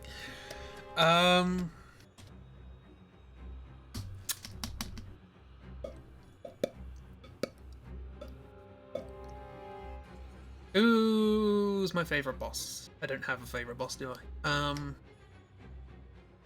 When a shitty movie has a good soundtrack. Why? Because then you can get the soundtrack and listen to that. It's better than the other way around, like Bloodborne. I'm kidding. It's just not trying to be melodic. Never pay too much attention to soundtracks while watching movies. That's the thing, is like... A good soundtrack you won't have to. A good soundtrack will do its work without you noticing it. Which is, again, we're going back into the conversation about why I don't like most video game music. It's kind of supposed to go unnoticed, but it can affect you. And I tend to judge music based on how it sounds when I listen to it in isolation, which is not how most game music nowadays is supposed to be listened to.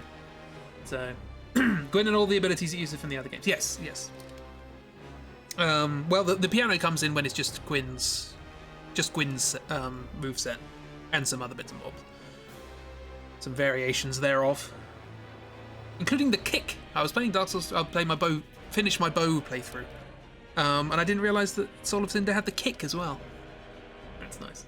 Went and saw Tom Cruise's Oblivion in theatres because of the soundtrack. Awful movie, but it was rad to hear the soundtrack in theatres. Wonderful. Just close your eyes. Listen to it. Screw the film. Go to a screening in 3D and just wear, like, blackout sunglasses. Right.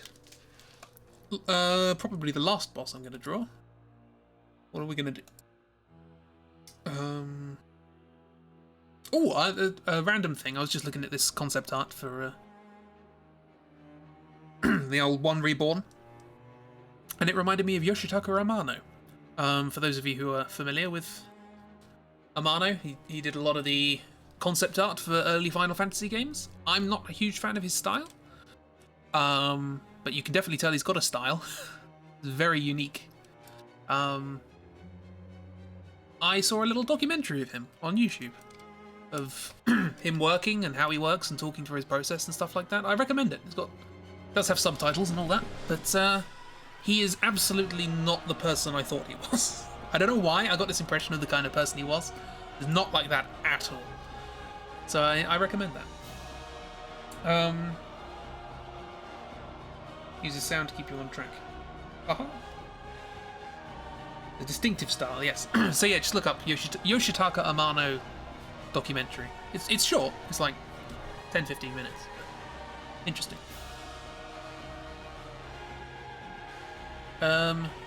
What's this? Oh, this is the One Reborn. Oh, I didn't know that had melody. Towards the end, apparently. Well, yeah, boss. Give me a boss.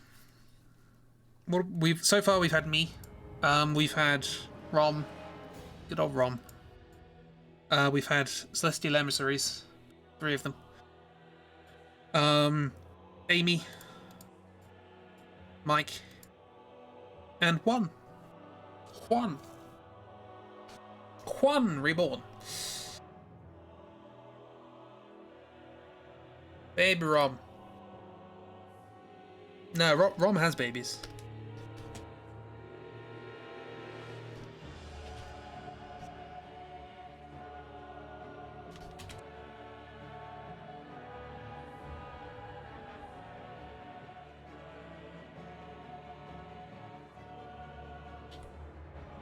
Sorry, miss, if you're watching.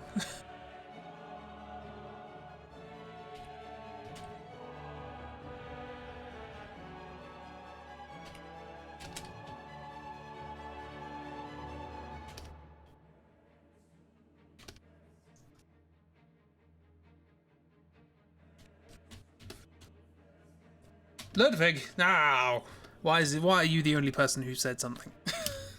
Okay, let's have a crack at Ludwig. Oh dear. I'll do a living failure if this doesn't work out. Ludwig, again, I'll probably have to do something more than just typing in Ludwig. Bloodborne.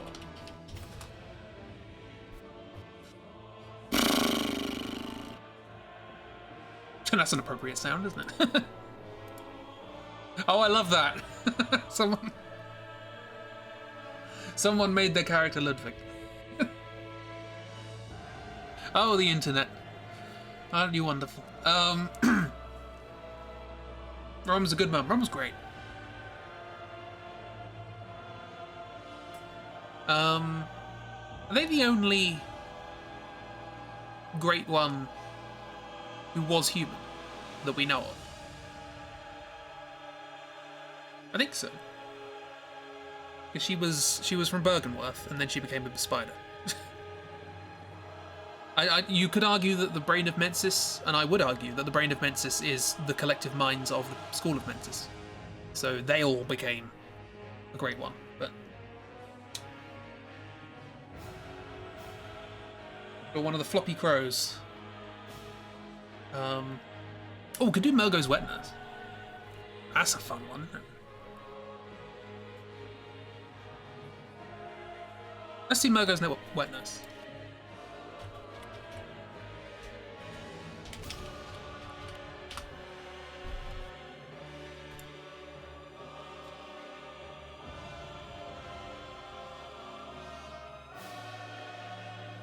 Oh, you do have wings. Oh. Oh, one other thing I learned, which was really weird. It's a small technical thing, but you can use it to your advantage. Mergo's Wet Nurse has a move where they sort of cast mist everywhere, and then loads of clones of themselves turn up. Apparently, it's an AoE attack, so you can dodge it. So they summon the mist, and then you dodge right at exactly the right time, and then nothing happens. Because it missed you. The mist missed. Another suggestion, maybe Maria? Drawing people is hard. I will do one day. I will draw Maria. Look, this is how Mikolash turned out. Do you want me to do that to Maria?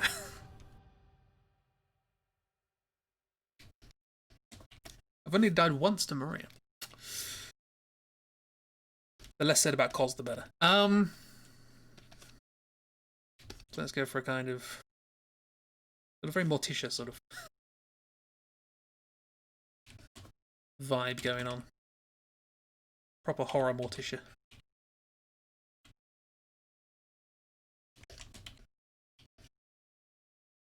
Oh, that's the thing I just remembered. I was gonna do the Lazy Pacifist's Guide to Lordran. What about that? How to get through Dark Souls without killing anything or fighting anything. Completely forgot about that. How many arms do you have? 6. It's an even number. 4. That's rare in this game. Your shoulders they are in weird places. So there's there, and like that there, but then also wings. Okay, so floppy crows. That's sort of... My wet nurse, what a long neck you have. Actually, do you have music? Where's that gone? Play more. Yeah.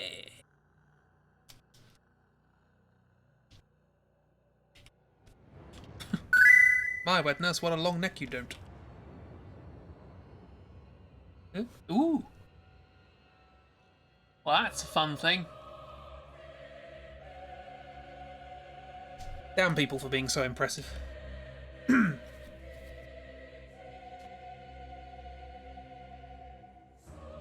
This boss reminds me of the the Ghost of Christmas Future from the Muppet Christmas Carol. Is that too specific a reference?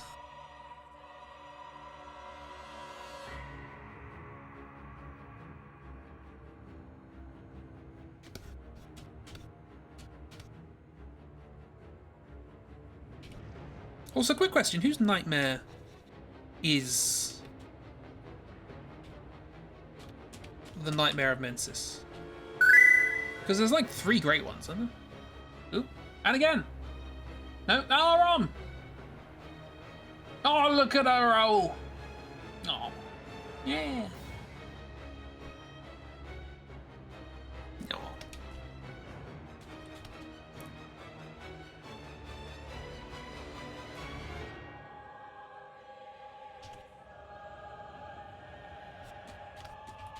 Rom is a good.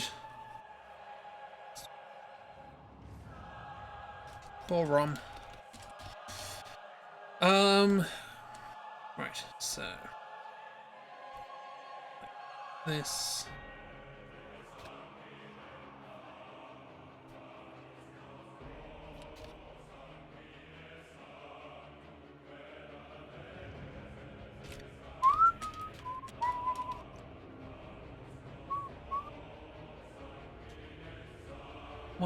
What's going on with the hands? Oh, it's just sort of skeletal, nothing particularly special. So yeah, like Murgo's Witness is an old one. Or a great one, sorry. Murgo is a great one. Kind of. Surrogate 4. The Brain of Mensis is also there. That's a great one. Like who's I guess it is Murgo's.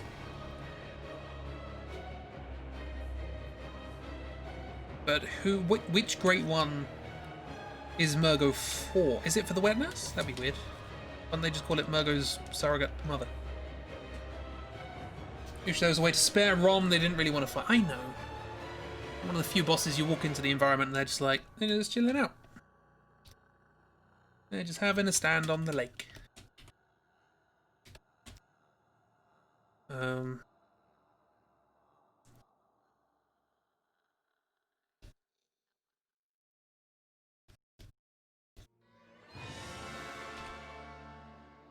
BSB? That's the BSB.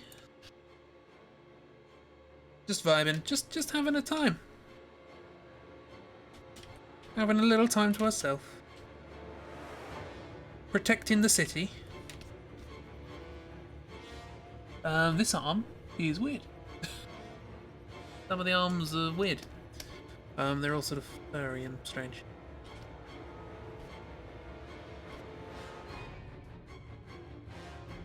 Yes, Chris, because none of the things you've drawn so far have been weird, have they?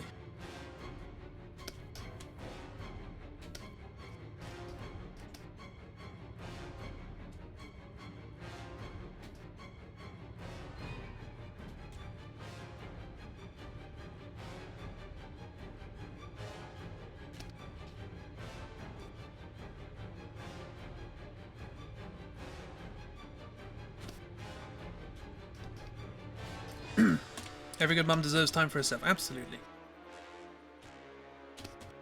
Also, why is she vacuous? Seems a bit unfair. She's doing goods.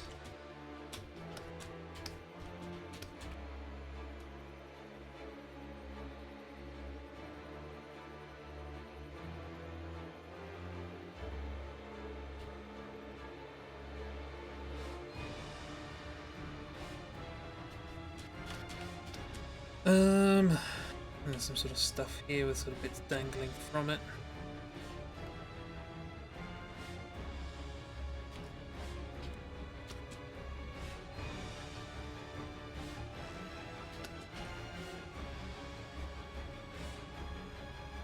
Arm is good and deserves a holiday.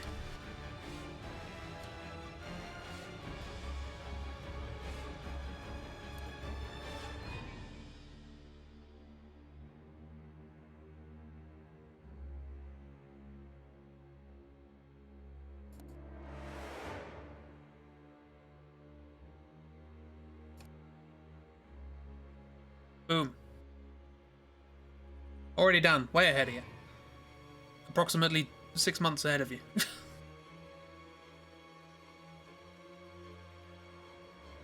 Taking a nice little holiday on the beaches of the Nightmare.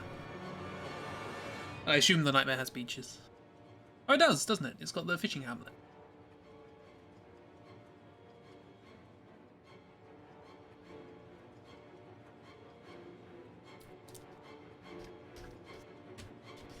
Can read your future mind, I know. That was, honestly, that was just in reference to Rom and Coke, I believe, was the thing going on. No, you have 8 arms.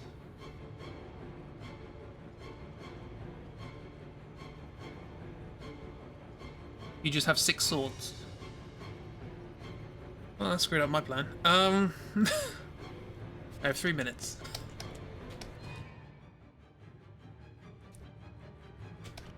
Okay, so you've got sort of... Right, so that one's sort of coming out of there, this one's sort of coming out of here, and this one's going over there. Okay, so now...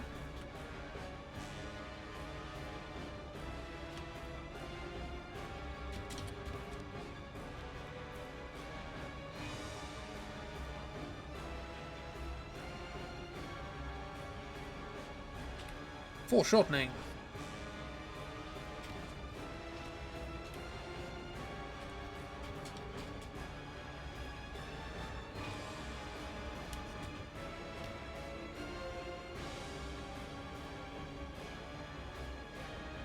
That's not how a grip works. Don't worry about it.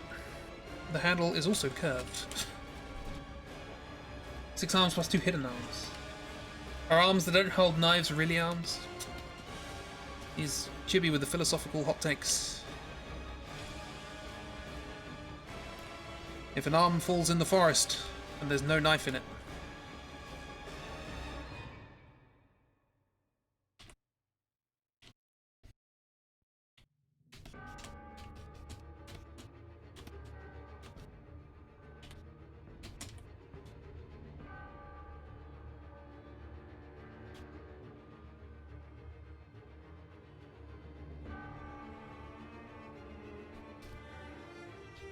Oh, there's Dark Souls 3 again. Sorry, I'm very disparaging of Yuka Kitamura, but her music does tend to sound quite similar. And it has melody, can't complain. Just it's the same one. Same chord progression.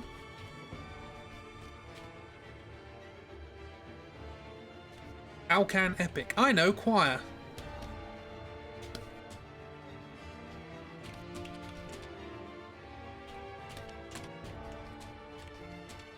Wasn't it supposed to be, how can I draw these in a cartoony way?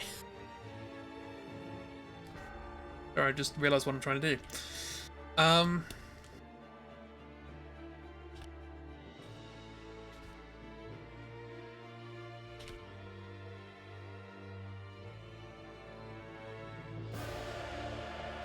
There it is. There's the every Dark Souls 3.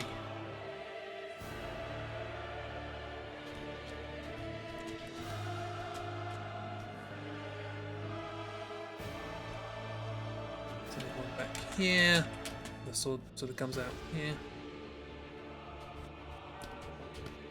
And another one up here. Can't see that arm, don't worry about it. It's there. Honest.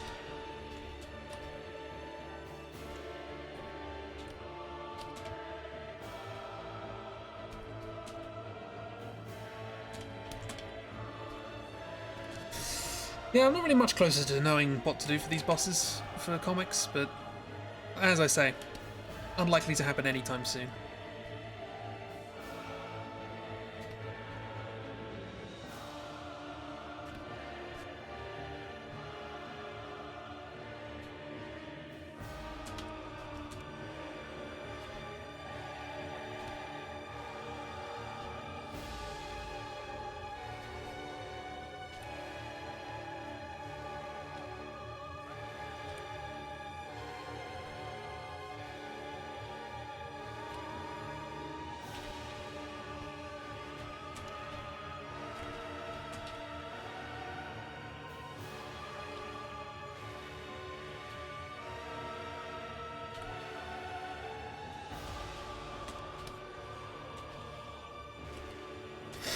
Gotta hand it to me. I do good shit, and I don't charge an arm and a leg.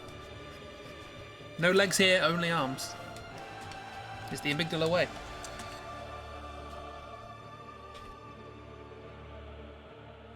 Problem is, I read that as Crowther, which suits Crow more.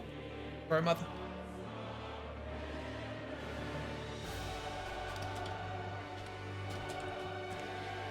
Yeah, I forgot you're sort of feathery and furry. Ah, that's some of the arms.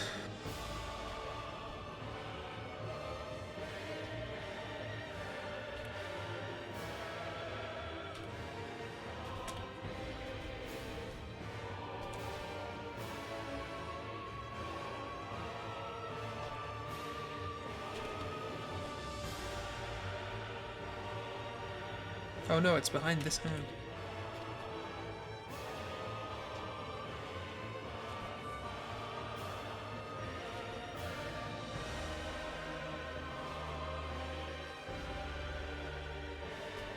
Okay, that adds up. Close enough.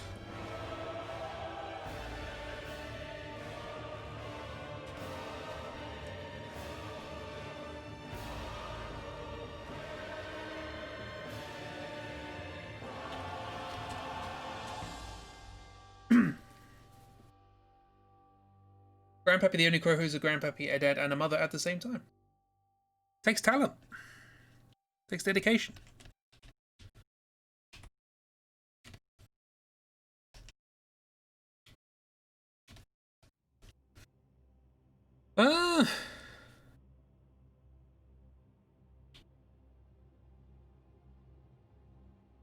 I think that is sort of telling of Bloodborne, that I don't have a favourite boss. That it's all just one thing for me. And I love it.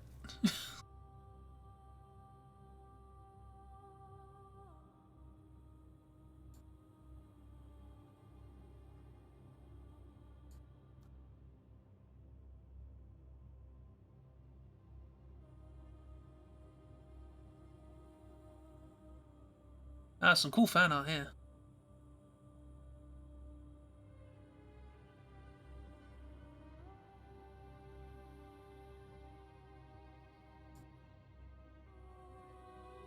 Bloodborne has cool fan art. Who'd have thought? Who'd have thought? Hither Crither, what?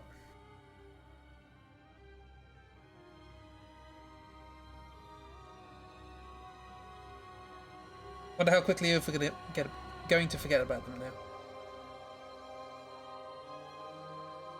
It's, I guess it's appropriate for Dark Souls. For Bloodborne, sorry. That you forget about it. You wake up and forget it all. Tis a thematically appropriate conclusion. I'm waking up. I'll forget everything. Sorry, hang on. You know what I'm gonna do. I'm waking up. I'll forget everything now. Oh, Mikalash, you weird person. Your favourite DS3 boss is the Abyss Watchers, hands down. They're alright. Sort of come out of nowhere and apparently they're important. Don't know why.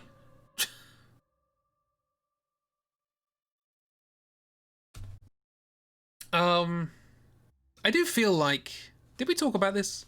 I do feel like that the Nameless King was originally intended to be one of the Lords of Cinder, But then they thought, nah, let's not do that.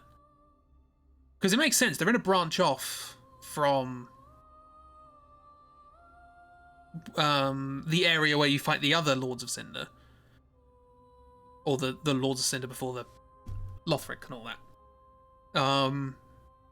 So, like, you get to Irithyll, you branch one way to get to Aldrich, you carry on the other way, and then you'd branch one way to get to Yorm and one way to get to the Nameless King. And that just feels more like a Lord of Cinder to me than the Abyss Watchers, which are just a boss you fight on the way. They're just sort of in the way of the other stuff. Favorite DS3 boss is Ernstone. Thought it was bold to bring him back again, but it turned out great. You mean Dragon Slayer armor? Yeah, and they bring him back in the DLC as well. And he's got new friends this time. Not just, not on their own, like in Dark Souls 2. No, they've got meatball butterflies. Always good to have some friends. If I do Beyond the Fog Gate for Dark Souls 2, I will have to do a comic for Ernstone. So... And it won't be happy. Because they're on their own now. And they miss their friend. I have an idea for the Rotten. I've dropped almost 5,000 frames. I've done nothing. Anyway. You're glad Ernstone's making friends, yes. I had an idea for a comic for the Rotten, but I can't format it into a comic because it's like a whole little story of the Rotten, like, wanting friends. Because the thing you find them doing... Is that a sentence? The thing they're doing when you find them is assembling little statues and getting angry when they don't work. So I just got the idea that the Rotten's just like kind of really lonely. And yeah, so I sort of came up with this little sort of happy sad story of the Rotten. And I was like, how can I fit that into a comic? You know. Ernstone's in 1, 2 is armor behind the kings in 3. It's suspected the dragon is in fact Ernstone transformed. Really? I didn't know that. Why did he turn into a dragon? He used to slay dragons. Why has he turned into a chicken? I know his armor's there. I just assumed he died fighting alongside the Nameless King. That was my guess. Makes marginally more sense than he turned into a dragon. Oh, okay. No, Chibi's got that now. Chibi's off. Oh, no. And on that note, thank you for coming to the stream. Whenever I do these streams that are just sort of like aimless doodling, I always think they're going to be like complete washouts. Because there's no clever idea behind it. And they always seem to be just sort of nice, chill streams, lots of chatting, lots of people turn up, have a little chat.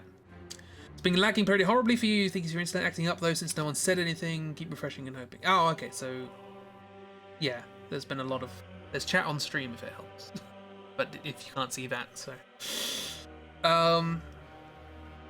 since no one said anything about it being laggy. Okay, sorry, I missed that. I misinterpreted, I should say. There's also the stones to make you a dragon, like maybe he's just found a bigger one? I guess so. You do turn into a goat demon. I guess it's not impossible. Okay, you've converted me. I'm easy to convince.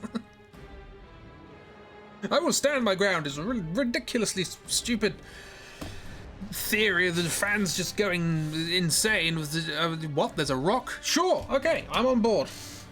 Don't care how Ernstone is a dragon shifter. Fools AU. Wonderful. Yeah, so maybe we'll do more creative streams that are just, let's doodle, let's draw. Because I guess, you know, it's a popular format. Drawfee have done well out of it, haven't they? Cool. Thank you for coming to Bloodborne Doodles. I'm awake. Oh no. Sorry if that made you yawn. So on Tuesday, we continue with the Citadel of Chaos. You have come to the final boss, i.e. a big door. However will you get through? However will you find the information you require to get through? Maybe, sorry. Sorry. I think that's why before absorbing its power he does the exact same gesture Ernstern does to Smough. So regardless of what you do in any of these games, Ernstern gets killed and absorbed into someone else. That's unfair. Thank you for coming along to Stram. Yes, so Citadel of Chaos on Tuesday.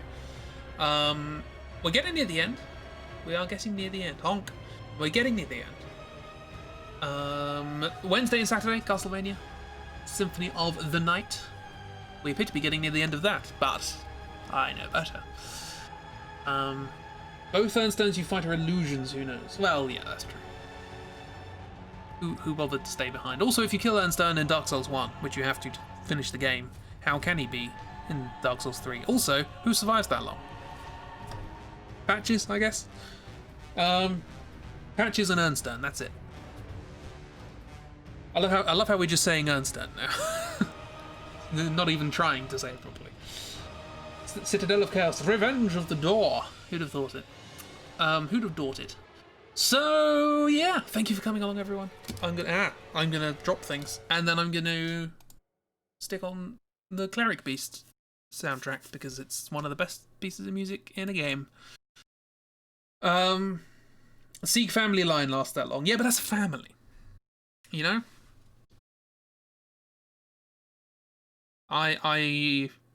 Which is amazing, really, if you think about it. You would have thought just like natural selection. Ernstern is the good to Patch's horribleness. Yeah. To be fair, Patches does become good. But only because he forgets who he is. So yeah. Oh, that was another thing I found out. Apparently in Dark Souls 1, if you get Siegward to Izalith. This onion has been passed down through generations. It's the same onion. If you get Siegmeyer to Izalith, and then you kill Sieglinde, he just stays there perpetually sleeping. He just doesn't move anyway, just sleeps constantly. Which is very Siegmeyer.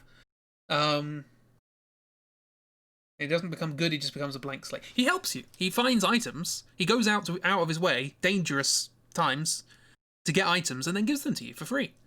It's like, hey, I found this. Do you want it? He becomes good. And then he kicks you down a hole because he remembers who he is.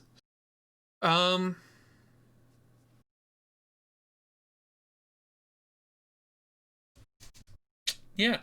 Thank you for coming along. How many times do I have to say that? Should we have a thank you for coming along counter? That's the thing, maybe. I'll leave you with the soothing sounds of the Cleric Beast. Thank you for coming along. A bloody broken record. And I'll see you in the future. Enjoy yourselves. Goodbye.